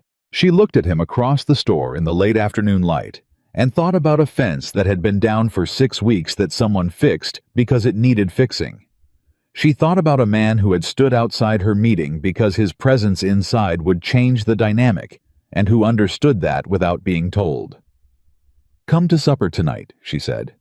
"Not the hotel, my house. Ada will be there." Something crossed his face. Not surprise. Something quieter, like a door opening in a room he had been waiting outside of for a while. "I'll be there," he said. He left. She stood at the counter for a long moment. Outside, Harrow went about its business. The ordinary machinery of a town that did not know yet what was coming, that was still sorting out its story about a fire and a lamp near a curtain. Margaret began counting the hours until she could close. It was the first time in 2 years she had been genuinely impatient for the day to end, so that something better could begin. She was still afraid. She was still carrying the weight of the bank letter and Ada's white face in the street, and Ezra Whitmore's voice saying, "A records request is not the same as an outcome." She was still 24 years old, and a woman who had spent a decade being certain she was not worth the effort. But she was also, for the first time in a long time, someone who was not carrying all of it alone. And that, small and standing as it was turning out to be its own kind of everything. The lawyer's name was Everett Cross, and he arrived in Harrow on a Thursday morning without announcement, which Margaret had asked him to do, and which he had respected without asking why. She had expected someone older. Cross was 35, thin-faced with ink-stained fingers and the unhurried manner of a man who had learned early that urgency and speed were different things. He came into the store, introduced himself quietly, and sat down across from her at the small table in the back room, with his briefcase on his knee and his hat on the floor, and the focused attention of someone who had ridden 2 days and intended to use the time well. "I've read everything you sent," he said. "The survey document, the bank letter, the reversal, the records request filing. You've been careful." "I've been trying to be," she said. "The fire." He paused. "I need you to tell me exactly what Ada told you." Her exact words in order. She told him. He wrote it down without commentary. When she finished, he set down the pen and looked at what he'd written for a moment. "This is not enough for a criminal charge," he said. "Not as it stands. Witnesses who won't come forward publicly, no physical evidence connecting anyone to the point of origin. What you have is a strong moral case and a weak legal one." "I know," she said, "but the records request changes things. Once that goes public, and it will go public, the county has 30 days to respond, and the clock is running. Every property owner on that corridor has standing to challenge any acquisition made without full disclosure of the survey." He tapped his pen on the paper. "Whitmore's been buying quietly because the value of the land changes dramatically once the railroad route is known. Any sale made before that disclosure could be contested on grounds of material misrepresentation." Margaret was quiet for a moment. "How many properties has he acquired?" "That's what I've been trying to determine." Cross opened his briefcase and pulled out a folded set of documents. "I pulled the public land transfer records for Teller County going back 2 years.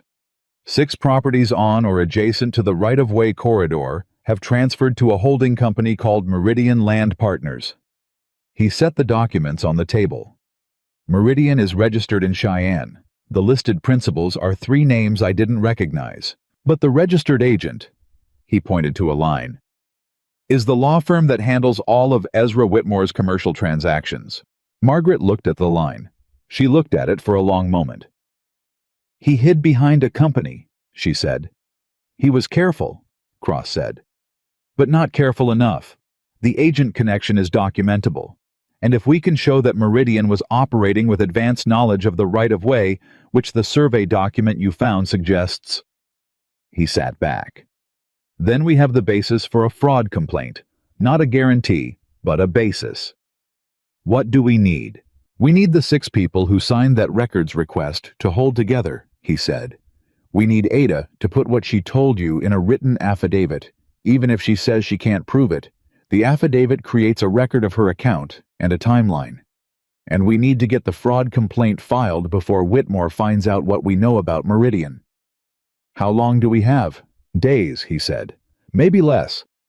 The county clerk who received your records request has to notify all interested parties. That's standard procedure. Whitmore will be notified by end of the week." She looked at the Meridian documents. 6 properties. And hers would have been the 7th if she had sold. And Ada's the 8th if Ada had sold instead of signed and then found her boarding house in flames. "Mr. Cross," she said. "Everett," he said. "Everett." She met his eyes. "What are the chances this works?" He was quiet for a moment. She appreciated that he didn't answer immediately. It meant the answer was honest. "If everything holds," he said.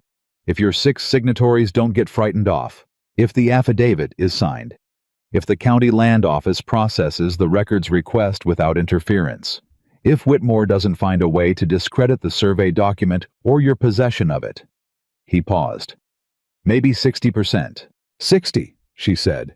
"That's not bad odds," he said, "for fighting a man who has owned this county for 30 years. She looked at the table. "No," she said. "I suppose it isn't." She told Reese that evening. He listened through the whole of it without interrupting, which she had come to understand was not passivity. It was how he processed things completely before he responded. 60%, he said when she was done. That's what he said. And the 40%. Whitmore has time, money, and relationships we don't have. She was matter-of-fact about it. He could pressure 2 of the 6 signatories into withdrawing. He could challenge the admissibility of the survey document. He could find a judge who's friendly to him. She paused. Or he could do something else we don't anticipate, the way Ada's fire was something we didn't anticipate. Reese was quiet for a moment. "You're not frightened," he said. "I'm terrified," she said. "But frightened and stopped are different things." He looked at her across the table.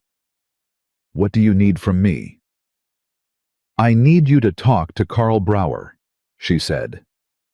"He trusts you more than he trusts me right now. I think Whitmore's men have been in his ear this week. I can tell by the way he wouldn't meet my eyes at the hardware store yesterday. I'm not asking you to pressure him. I'm asking you to have a straight conversation and see where he stands. I can do that. And I need you to stay close to Ada," she said. "She's holding, but barely. She woke up twice last night. She needs someone nearby who isn't me, because I'm the one who pulled her into this." "You didn't pull her," he said. "She signed." "She signed because I asked." "Margaret." His voice was even. "Ada Whitfield has been running that boarding house for 20 years. She signed because she's a grown woman who looked at a survey map and made a decision about her own property.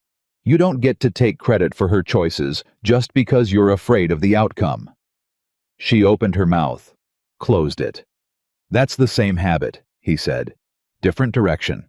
She knew what he meant.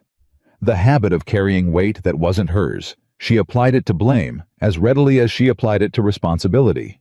She had never thought about that before. She thought about it now. "All right," she said after a moment. "I'll talk to Carl," he said. "And I'll check on Ada." "Thank you." He nodded. He stood to go. "Reese?" He stopped. "The 40%, she said.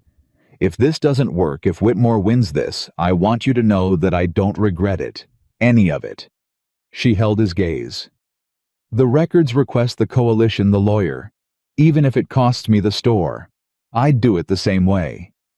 He looked at her for a moment. "I know you would," he said.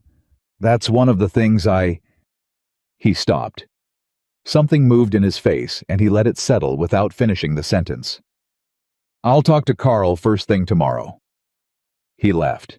She sat at the table and thought about the unfinished sentence, and what might have been at the end of it, and told herself not to build too much from an incomplete thought, and then sat there and built from it anyway, because she was only human. Carl held. Reese spent an hour with him Tuesday morning, and whatever passed between them, Reese reported it in brief. Carl had been approached, offered a quiet resolution of his bank review in exchange for withdrawing from the records request, had told Whitmore's intermediary he'd think about it, and had been thinking about it in the direction Whitmore wanted until Reese showed up, and they had a straight conversation about what withdrawal would actually mean. Carl held. He called Margaret that afternoon to tell her himself. "I'm in," he said. "All the way." "Carl, don't thank me," he said. "I almost didn't. That's not something I'm proud of. I'm telling you so you know it was real, and I decided anyway." She was quiet for a moment. "That means something," she said. "That you decided anyway." She heard him breathe. "You going to win this thing?" "I'm going to try," she said. "Close enough," he said, and hung up. The affidavit from Ada took 2 hours. Cross sat at Margaret's kitchen table with Ada across from him and asked his questions carefully, not leading, not pushing, just opening doors and letting Ada walk through them at her own pace. Margaret sat nearby with coffee. She wasn't drinking, and watched Ada do the thing she had been watching everyone in this story have to do sooner or later: decide between the safety of silence and the cost of speaking. Ada chose to speak. She described the kitchen, the checked lamp, the position of the curtain, the smell that came before the sound. She described the 2 nights previous when she had noticed the same man sitting on the bench across the street not doing anything, just sitting. She described telling herself it was nothing. When she finished, Cross read it back to her. She made 2 corrections, the exact timing of when she'd smelled the smoke, the color of the man's coat, rather than his hat, and then she signed it. She pressed her hand flat on the paper, after she signed the way you pressed your hand on something you wanted to hold down. "Is that enough?" she asked Cross. "It creates a record," he said. "Whether it's enough depends on things we don't control yet." Ada nodded. She picked up her coffee cup and held it in both hands and looked at the wall. 23 years, she said to nobody in particular. "I built that place board by board. My husband helped me with the framing before he passed. We put the floors in ourselves." She paused. "I am not going to let a man who burns down buildings in the dark get those boards for half price and call it business." The kitchen was quiet. "No," Margaret said. "You're not." Cross filed the fraud complaint from the county seat the following morning. He rode out before dawn so no one in Harrow would see him leave. The complaint hit Ezra Whitmore's desk on a Friday afternoon. Margaret didn't know this at the time.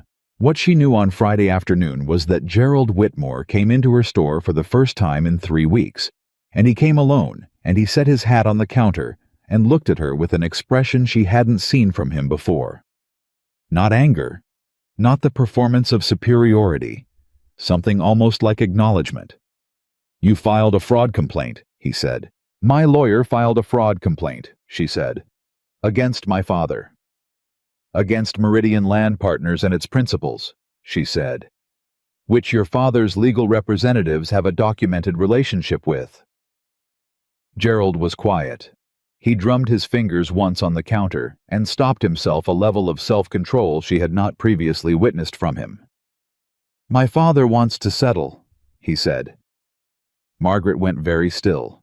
"He wants to settle," Gerald said again. "Before this goes further, he wants to make an offer to the property owners involved fair market value for voluntary sales, a formal disclosure of the railroad survey to all affected landowners, and a release of the fraud complaint." She looked at him. She had expected more time, more pressure, another escalation, another thing she hadn't anticipated. She had not expected a settlement offer on a Friday afternoon from Gerald Whitmore alone, hat on the counter. "Why are you the one bringing this?" she said. Something crossed his face. Not guilt exactly. Gerald Whitmore wasn't built for guilt in the traditional sense. But something adjacent. The first draft of it. "Because my father doesn't make offers," he said. "He sends lawyers. If he's sending me—" He stopped. "It means he wants this done quickly and quietly, and he needs you to believe it's sincere." "Is it?" she said. "Sincere." "The terms are real," he said. "Whether the sincerity is—" He picked up his hat. "I'm 30 years old, Margaret. I have watched my father do business my entire life. I have watched him decide that some people don't count for enough to be worth the courtesy of honesty." He held the hat at his side. "You counted him wrong." She looked at him. "What does that mean?" "It means you were right. About the survey. About Meridian. About all of it." He met her eyes, and there was something in it that cost him something she could see the price of it. "And it means that when a woman with a dry goods store and no money and no political connections manages to build a fraud case against Ezra Whitmore in 6 weeks, he starts paying attention to her in a way he should have from the start." The store was very quiet. "I need to talk to the other property owners," she said. "I know. And to my lawyer." "I know. This conversation isn't an agreement." "I know," he said. "I'm not asking for one." He paused at the door. "For what it's worth, Margaret, the proposal, 8 months ago. I didn't withdraw it. I said I did because my pride was hurt, and because it was easier than admitting you were too good to say yes to someone like me." He looked at her. "That's not an apology. It's just the true thing." He left. Margaret stood at the counter for a very long time. She thought about what it meant for a man to say the true thing, when the true thing cost him something, and whether that meant he was capable of change, and concluded that it mattered for him, and not particularly for her, and that was all right. She had more important things to think about. The meeting with Cross and the 6 property owners happened Sunday evening in Carl's hardware store. Same back room, same lamp, but different air. The air of people who had been frightened and had held, and were now sitting in the aftermath of that which had its own particular quality. Cross laid out the settlement terms. Fair market value for voluntary sales based on post-survey land prices, in most cases 40 to 60% higher than what Whitmore had been quietly offering. Formal public disclosure of the railroad right-of-way survey within 30 days. Release of the fraud complaint upon compliance. A written acknowledgement of the Meridian Connection and its principles. The written acknowledgement is the important piece, Cross said. It creates a permanent record. Even if you release the complaint, the acknowledgement means it can be reopened if he tries this again. And Ada, Margaret said. Cross looked at her. Ada's situation is separate. There is no settlement provision for the boarding house. Ada said from her chair. I'm not selling. Everyone looked at her. My property is in the corridor, she said. And I'm not selling. I want to rebuild. She looked at Cross. Can I keep my signature on the records request and still not sell? Absolutely, Cross said. The request and any sale are entirely independent. Then that's what I want. She folded her hands in her lap. I want to rebuild, and I want the acknowledgement, and I want Whitmore to know that the building he burned down is going back up. The room was quiet. Then Carl said, I'm not selling either. Jensen said, same. The farmer named Hartley, who had not signed the original request, but had come tonight because Carl went personally to his farm, said, I'll take the fair price. My family needs it. He looked at the table. But I want the acknowledgement, in writing. That's on the table regardless, Cross said. Hartley nodded. Margaret looked around the room at 7 people who had been frightened and had in their different ways decided to stop arranging their lives around that fear. Do we accept? She said. 6 people looked at her. She looked at Cross. If we accept the terms as stated, what's our risk? Compliance risk, he said. Whitmore delivers on the terms. The fraud complaint is released. You each have the written acknowledgement as recourse if he doesn't comply. He paused. The alternative is, we go forward with the complaint. Months of proceedings costs for everyone in this room, uncertain outcome, Whitmore's full legal resources against us. 60%, Margaret said. Approximately. With the acknowledgement offer on the table if we walk away from it, I'd revise that down slightly. He'd be motivated. What do you recommend? Accept. Get the acknowledgement in writing, get the disclosure filed, and watch. She looked around the room. All right, she said. The settlement was signed 2 weeks later in the county land office, with Cross present and a county official as witness. Ezra Whitmore did not attend. He sent his lawyers. The papers were signed, exchanged, filed. The railroad survey disclosure was published in the county record 3 days later. Margaret read it on a Thursday morning, with her coffee standing at the counter of her store. The thing she felt was not triumph. She had thought it would feel like triumph. It felt quieter than that, the particular quiet of a thing that had been held under pressure for a long time finally being released. The pressure didn't vanish. But it was different now, lighter, organized differently in her body. Reese came in that afternoon. I heard, he said. Word travels. Tom saw the filing. He came to the counter. How do you feel? She considered the question. Like I need to do inventory, she said. He looked at her. I'll feel it later, she said. Right now I have 4 weeks of neglected bookkeeping and a shelf of dry goods that reorganized itself while I wasn't looking. She met his eyes. Ask me again in a week. He almost smiled. All right. She looked at him across the counter. Reese, thank you.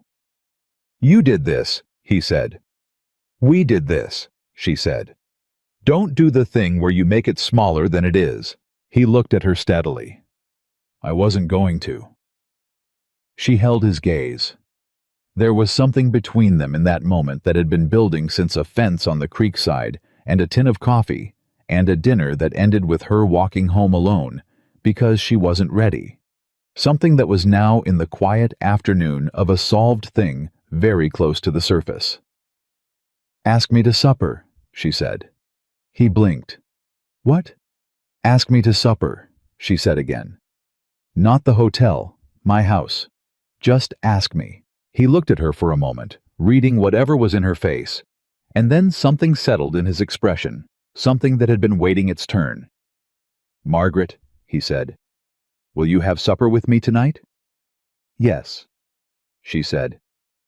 "I will." She went back to the inventory.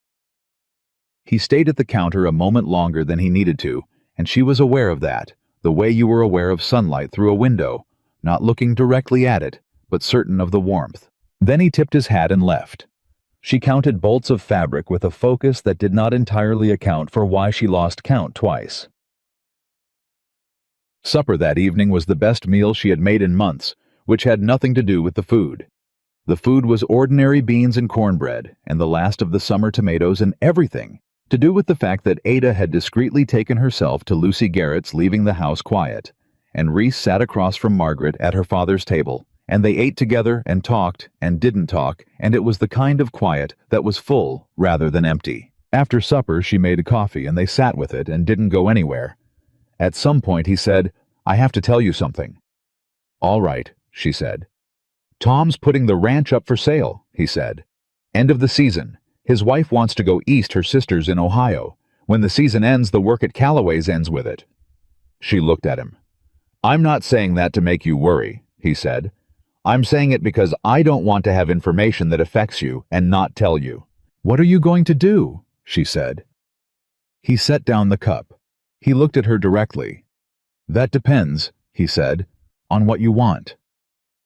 She was quiet for a moment that felt longer than it was. She had been waiting for the leaving. She had been waiting for it since the first supper, since the molasses jar story, since the hand on hers across the table, since every good thing that had accumulated until the weight of it was more than she knew how to carry. She had been waiting for the moment when the leaving revealed itself. This was not the leaving. She understood that now, sitting in her father's kitchen with the coffee going cold and a man who had told her what he knew because she deserved to know it. "Stay," she said. He was still. "There's work here," she said, and her voice was steady, and also not entirely steady, which was as honest as she could manage. "Carl needs a man who can manage his loading operation. Tom will have horses to move when the sale goes through. And the store—" She paused. "The store is going to be busier once the railroad corridor is public knowledge. I could use help that isn't a cat who knocks things off shelves." He was looking at her. "I'm telling you there's work," she said. "I'm not telling you to stay for work." "I know," he said quietly. "I'm telling you to stay because She stopped. "Because the time passes fast when you're here. The time passes very fast, and I always want it to last longer." She gave him back his own words. He recognized them. The corner of his mouth moved. "Margaret Hale," he said. "Reese Callahan," she said. He reached across the table and put his hand over hers, the same as he had in the urgent moment of the bank letter crisis, but slower this time and without crisis. And that was the difference that made everything different. She turned her hand over. She held his. Outside, Harrow was quiet in the way of a town after a long week, and the evening was cooling toward autumn, and two people sat at a kitchen table with their hands held, and the world rearranged itself slightly and permanently around that fact. "You know," he said after a while, "I haven't been anywhere long enough to call it home in about 12 years. "I know," she said. "I was starting to think that was just how it was." And now, he looked at her. His eyes were the particular warm dark of a man who was finally in the right place and knew it. "Now I think I was just looking in the wrong direction," he said. She didn't answer. There was nothing to answer. There was just the kitchen and the coffee and his hand in hers, and the very ordinary miracle of two people who had found each other in a town that had tried in its various ways to convince one of them she wasn't worth finding. She had stopped believing that. She was not entirely sure when it had happened. Somewhere between the bank and the lawyer and the settlement and the inventory and 6 frightened people who chose to hold. Somewhere in the accumulated weight of a man who kept coming back. She had stopped believing it, and she had not noticed until just now, sitting quietly in the place she had always been, home.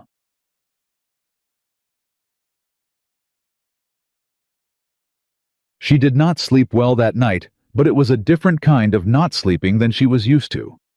The not sleeping that came from fear was tight circular, the same ground covered again and again. This was open. This was the not sleeping of a person whose mind had too much good material and didn't want to lose any of it to unconsciousness.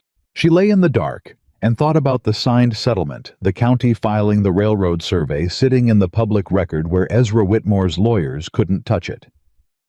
She thought about Ada's signature on an affidavit, and Carl Brower saying close enough and 7 people in a hardware store back room choosing to hold. She got up at 5 and made coffee and sat at the kitchen table in the dark before the dawn, and was very quiet with all of it, not speaking to anything, just being still long enough to feel the full weight of what was real. What was real was, she was still here. The store was still here. Ada was going to rebuild. 6 people had held, and a man with a weathered hat and a direct gaze had asked her if she wanted him to stay, and she had said yes, and he had held her hand across her father's table. That was real. She had spent so long being certain that real things would eventually be taken from her, that the leaving was always just a moment away, that the floor under her would shift, that she had nearly missed the moment when real stopped feeling temporary. It had stopped feeling temporary. She sat in her father's kitchen and thought about the letter in the box under the bed, the doctor's letter, the word irreparable, and she thought about what the letter had meant when she first read it. She had read it as a sentence, as the final evidence of a thing she had always half believed, that she was incomplete in some fundamental way, that the world's judgment of her was confirmed by the biology of her own body. She didn't read it that way now. She read it now as a fact. Not a sentence. A fact about her physical body, like her brown eyes or the shape of her hands. It was not a verdict on her worth. It was a thing that was true the way many things were true, and it did not cancel the other things that were also true. She was still here. That was also true. She got up and started the day. The first thing Harrow noticed was that Ada's boarding house went back up.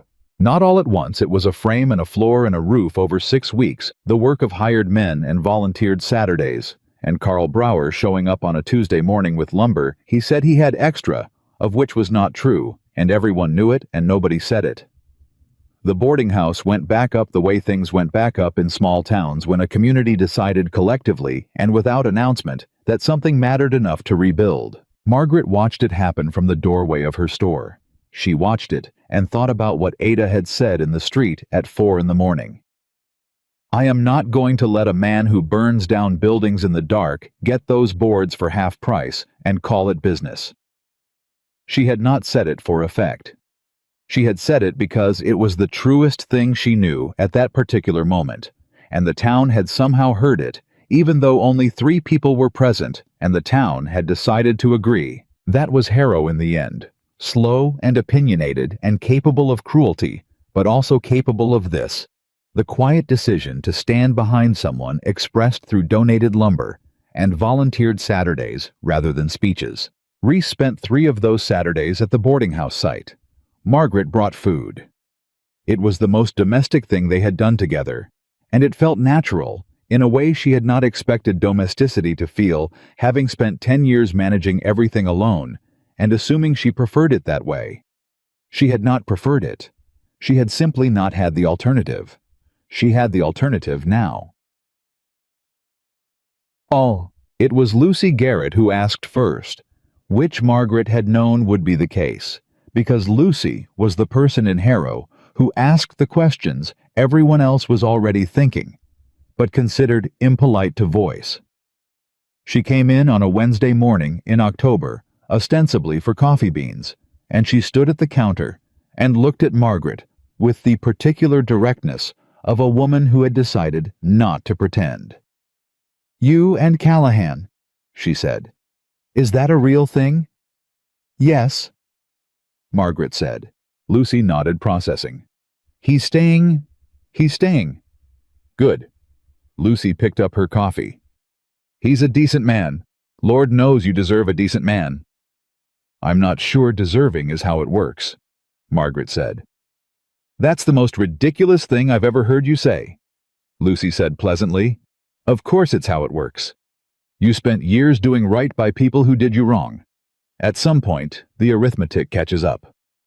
She set the coins on the counter. "Keep the change." She left.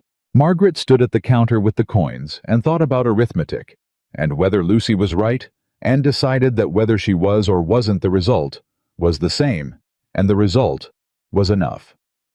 What she had not expected was Reese's proposal. Not because she hadn't thought about it. She had, in the careful peripheral way, she thought about things she wanted very much and was afraid of ruining by wanting too directly. She had told herself not to expect it too soon, and certainly not in November, not 4 months after a man with a weathered hat had walked into her store looking for feed and rope. She was doing the accounts when he closed the book. She heard it but didn't look up. "Margaret," he said. Put the ledger down for a minute." She looked up. He was sitting forward in the chair, hands on his knees, wearing the expression he wore when he had made a decision, and was implementing it very similar to his resting expression, except for something deliberate in the set of his jaw. She put the ledger down. "I have been thinking," he said, "about how to say this, for about 3 weeks." "That's a long time to think about how to say something," she said. "It's an important thing," he said. "I wanted to get it right." She waited. "I know you are careful," he said. "I know you do not make decisions fast, and that the decisions you do make, you've thought through from every angle before you commit to them. I know that you are 24 years old, and you have been running your own life since you were 19, and you are very good at it, and you don't need anyone to change that." He held her gaze. "I'm not asking to change it." She kept very still. "I want to marry you," he said. "Not because you need a husband. Not because I think anything in your life requires me to complete it. Because I want to spend the rest of my life in the room you're in. Because the time passes fast and I always want it to last longer. Because you are the finest person I have ever known, and I would like the privilege of saying so publicly and permanently." He paused. "That's what I wanted to say. 3 weeks of thinking, and that's what I arrived at." Margaret looked at him. She looked at him for a long moment. That was not hesitation. It was the opposite of hesitation. She was making herself hold the moment long enough to feel the full weight of it, the way she had learned to do with good things, now that she had started believing they were allowed to last. "You said I don't need you to complete my life," she said. "You don't," he said. "I know I don't." She looked at her hands on the ledger, then back at him. "But I want you in it. That's different from needing. I want you in it, Reese. That is—" Her voice caught slightly, which surprised her, and she let it because there was no one here to see it except him, and he had already seen everything she had. "That is a thing I am very certain of." He stood up from the chair. He crossed to the table and went down on one knee on the kitchen floor, which was not something she had expected. She had expected the question without the gesture from him, because the gesture felt like something men did in novels, and he was too practical for novels. But he was down on one knee and looking at her at eye level, and she understood that he was doing it because he wanted her to have it, not because he needed to perform it. He reached into his coat pocket and took out a ring. It was simple, a narrow silver band with a small dark stone garnet, or something close, nothing elaborate. It was not new. It was the kind of ring that had belonged to someone. "This was my mother's," he said. "She gave it to me 20 years ago and told me not to give it to anyone who didn't deserve it." He held it out. "She was very specific about that. She said I would know." Margaret looked at the ring. She looked at it for a long time. She was 24 years old, and she had a doctor's letter in a box under her bed with the word irreparable in it, and she had spent 3 months learning to read it as a fact rather than a sentence. But it was still there, still true, and she needed him to know she still carried it. "Reese," she said, "I need to say something first." "All right," he said. He did not lower his hand. "What the letter said," she said, "about children, that is still true. It will always be true. And I need you to tell me, not to reassure me, not to be kind. I need you to tell me truly that you have sat with that, and it does not change what you're asking me." He was quiet for a moment. "I have sat with it," he said. "Since the day you told me. I have thought about it from every direction, and what I know is this: I did not fall in love with you because I was planning a family. I fell in love with you because of who you are, and who you are is not changed by what you can or cannot give me." His voice was steady. "I want a life with you. Whatever that life looks like, I want it." She looked at him. She looked at him the way she had looked at the bank ledger and the survey document and the settlement papers, with complete attention, looking for the thing that didn't add up the number that was wrong. She could not find it. She held out her hand. He put the ring on her finger. She looked at it sitting there. His mother's ring on the hand of a woman who had spent a decade being told she wasn't worth the effort. "Yes," she said. He stood up. He took her face in both hands and kissed her, and it was not theatrical, and it was not brief, and it was the most real thing she had felt in a very long time. When he stepped back, she was still holding on to the front of his coat with both fists, which she hadn't noticed herself doing, and she looked down at her hands gripping the fabric and laughed a real laugh, surprised out of her, and he smiled the full one, the rare one that sounded younger than he was. "Well," he said. "Well," she said. She let go of his coat. She looked at the ring again. "Reese?" she said. "Yes." "Your mother had good taste." He looked at her for a moment. Something in his face went very warm and then settled. "She would have liked you," he said. "She would have liked you a great deal." They told people the next morning, which meant Harrow found out by noon. Mrs. Pendleton cried in the store, which was not surprising. She had been steering toward this outcome since approximately their second supper, and considered herself a contributing factor, which was not accurate, but was kind to leave unchallenged. Carl Brower shook Reese's hand with both of his and said, "About time," to which Reese said, "4 months." And Carl said, "I said what I said." Tom Calloway heard the news through Jensen and came by the store that afternoon. He stood at the counter and looked at Margaret with the lined, patient face of a man who had seen a lot of things and was glad to see this one. "Congratulations, Margaret," he said. "Thank you, Tom. He's a good man." "I know," she said. Tom nodded. He bought a bag of flour he did not need and left. Ada came home that evening and sat down at the kitchen table and looked at the ring and was quiet for a long time. Then she said, "Your father would have approved." Margaret looked at her. "You knew my father. Everyone in Harrow knew your father." Ada picked up her coffee. "He came in my dining room every Thursday for 15 years. Ordered the same thing every time. Pot roast, no gravy, extra bread." She paused. "He talked about you all the time. Said you were the sharpest mind in Teller County, and the town just hadn't figured it out yet." Margaret was quiet. She had not heard that. She had not known that. "He was right," Ada said simply, and went to bed. Margaret sat at the kitchen table for a long time, after that in the quiet with the ring on her finger, and her father's words in her chest, and the knowledge that he had seen her. The real her. The sharp-minded, careful, determined her, and had been waiting patiently for the rest of the world to catch up. He had not been wrong. The rest of the world was catching up. The twist came in January from a direction none of them had anticipated.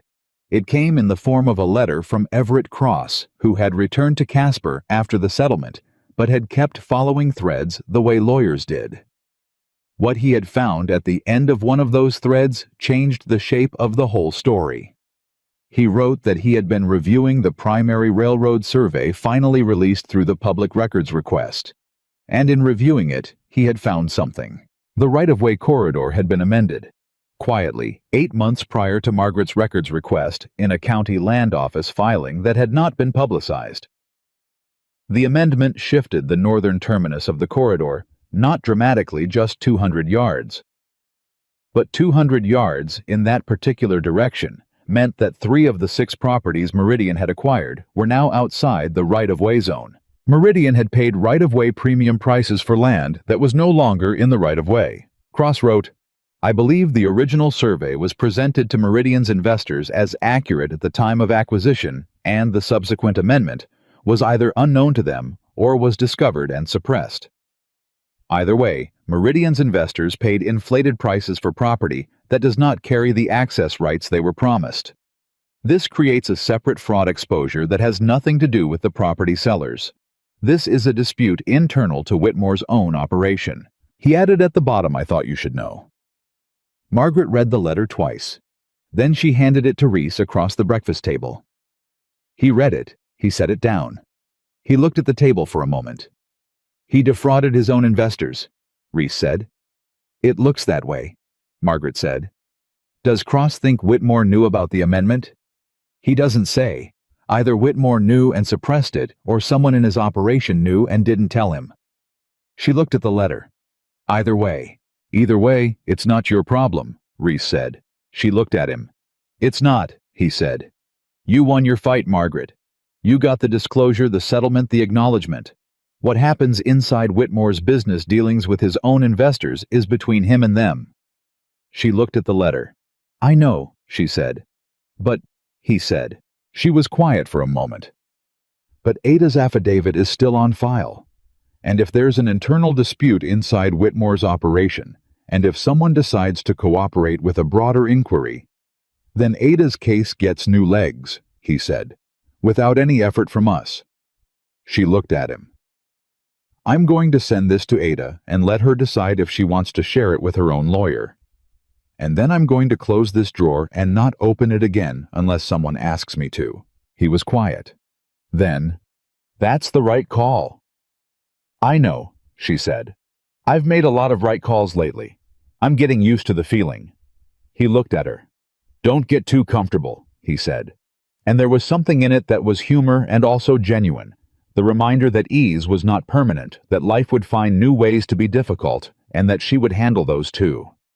"I won't," she said. She sent Cross's letter to Ada that afternoon. 2 weeks later, Ada came to supper and said quietly, "My lawyer is interested," and nothing more was said about it because that was how things worked. Now the threads moved at their own pace, and she did not have to pull every one of them. They married in April. Not a large wedding. The ceremony happened at the courthouse with Cross, who had ridden down from Casper because Margaret had written to him and he had come, and Lucy Garrett and Carl and Ada and Tom Calloway, who delayed his departure for Ohio by 1 week for reasons he said had nothing to do with the wedding and everything to do with a business matter that coincidentally resolved itself the morning after. Margaret wore a dress she had made herself over the winter blue, the color of early morning, because she was not wearing dark colors anymore. She had stopped wearing dark colors in November quietly and without announcement, and no one had said a word about it, and she had noticed that no one said a word about it, and that noticing was its own kind of answer. Reese wore his good coat and had his hair cut, which she found enormously endearing, and told him so, and he looked at her the way he always looked at her face, at what was actually there, and said, "You look beautiful." And she believed him. She believed him completely, which was the thing. Not him, her. She looked in the mirror the morning of her wedding and saw a woman she recognized, broad-shouldered and full-figured and brown-eyed and 24 years old, and she did not angle sideways or check whether the color made her look smaller. She put on the blue dress and picked up her coat and went to marry the man who had fixed her fence because it needed fixing. The ceremony was brief. The words were said, the papers signed. At the moment they were pronounced married, Ada pressed Margaret's hand once hard and let go. Margaret held Reese's hand. She had a very clear thought standing in the Harrow courthouse in the blue dress, "I am still here." The same thought she had had in the street the morning of Ada's fire and the morning after the bank letter. And the evening she had read the doctor's letter for the 5th time, and approximately every other moment in the last 10 years, when the world had tried to convince her that she was too much, or not enough, or simply in the wrong shape to matter. She was still here. She had always been here. She was just finally the only one in the room who remembered that. The months that followed were the most ordinary of Margaret's life, which was the point. She ran the store. She kept the books. She extended credit to the Kowalski family and made a note in the column she kept for such things. She hired a boy named Eli to help with the heavier loading, because Reese took on the management of Carl's operation and was gone certain mornings, and she needed the help, and she did not feel guilty for needing help, which was new.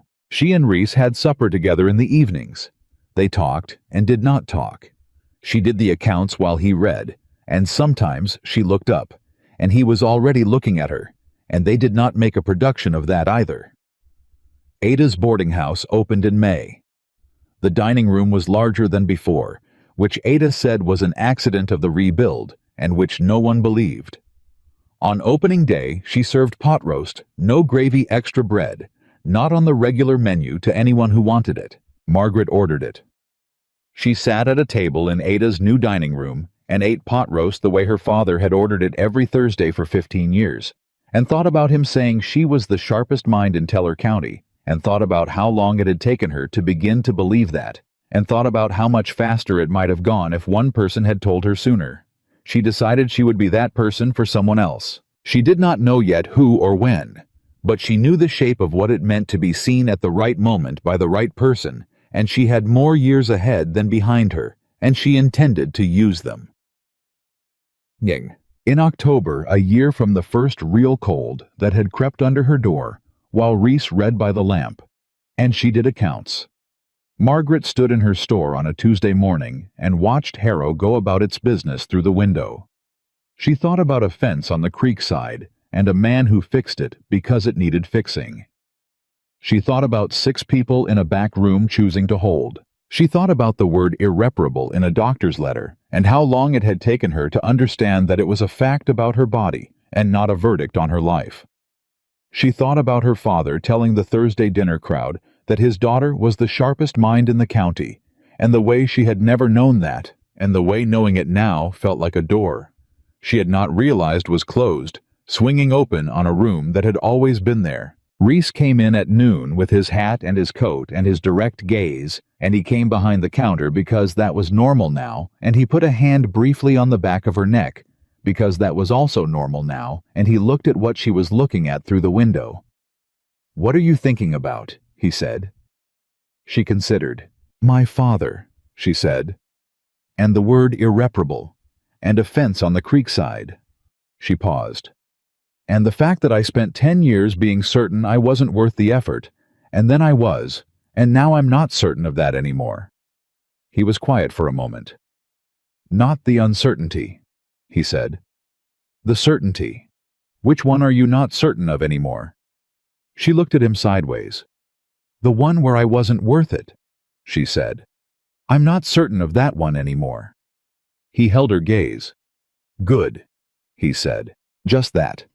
Just the plain word, the way she had said thank you to him the first time, no decoration, no performance. Just the thing itself.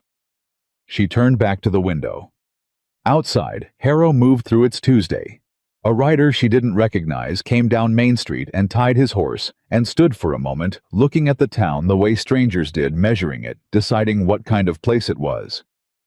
She knew what kind of place it was. She knew it better than she ever had, its narrowness and its generosity and its long memory and its capacity when the arithmetic caught up to stand behind someone who deserved standing behind. She was Margaret Hale, Margaret Callahan now, though she had kept Hale on the store sign because her father had built the sign, and she was not sentimental about much, but she was sentimental about that. She was the woman who ran the dry goods store on Main Street, who extended credit quietly and kept books cleanly, and had once thrown a jar of molasses 12 feet and hit her target. The woman who had stood in front of a bank with her ledgers and made a man reverse a decision made under pressure, who had organized 6 frightened people into a legal action in a hardware store back room, She was the woman who had been told in 100 ways by 100 people that she was too much or not enough or in the wrong shape to matter. She was still here. That was not something anyone had given her. That was something she had always been. She had just finally stopped arguing with it. Gad. She thought about that for a moment longer, the stopping arguing with it, and then a customer came in, and she turned from the window and helped them find what they needed, and rang them up and sent them on their way. Then she went back to the accounts. Reese went to make coffee without being asked. The two cats sat in their respective corners and ignored each other with great dedication. The store was warm and ordered. The books were clean, and across town, Ada's boarding house dining room was serving lunch, and a woman who had pressed her hand flat on an affidavit and rebuilt her life board by board was feeding people who came in from the cold. This was not a small thing. None of it was a small thing. Margaret had spent years thinking in terms of smallness. Small house, small store, small life, small woman, made smaller by years of being told to take up less space. She did not think in those terms anymore. Her life was not small. It was exactly the right size. When Reese came back with the coffee, she took the cup from him and looked at him. Really looked the way she had learned to look at things she was allowed to keep. And he looked back the same way, and neither of them said anything because the thing between them did not require saying. It had never required saying. That was the thing about true things. They were true before anyone spoke them. They had always been there. You just had to stop running long enough to notice. She had stopped running. She was here. She was worth every step of the way. That was the whole of it. That was enough. That was more than enough. That was everything she had always already been.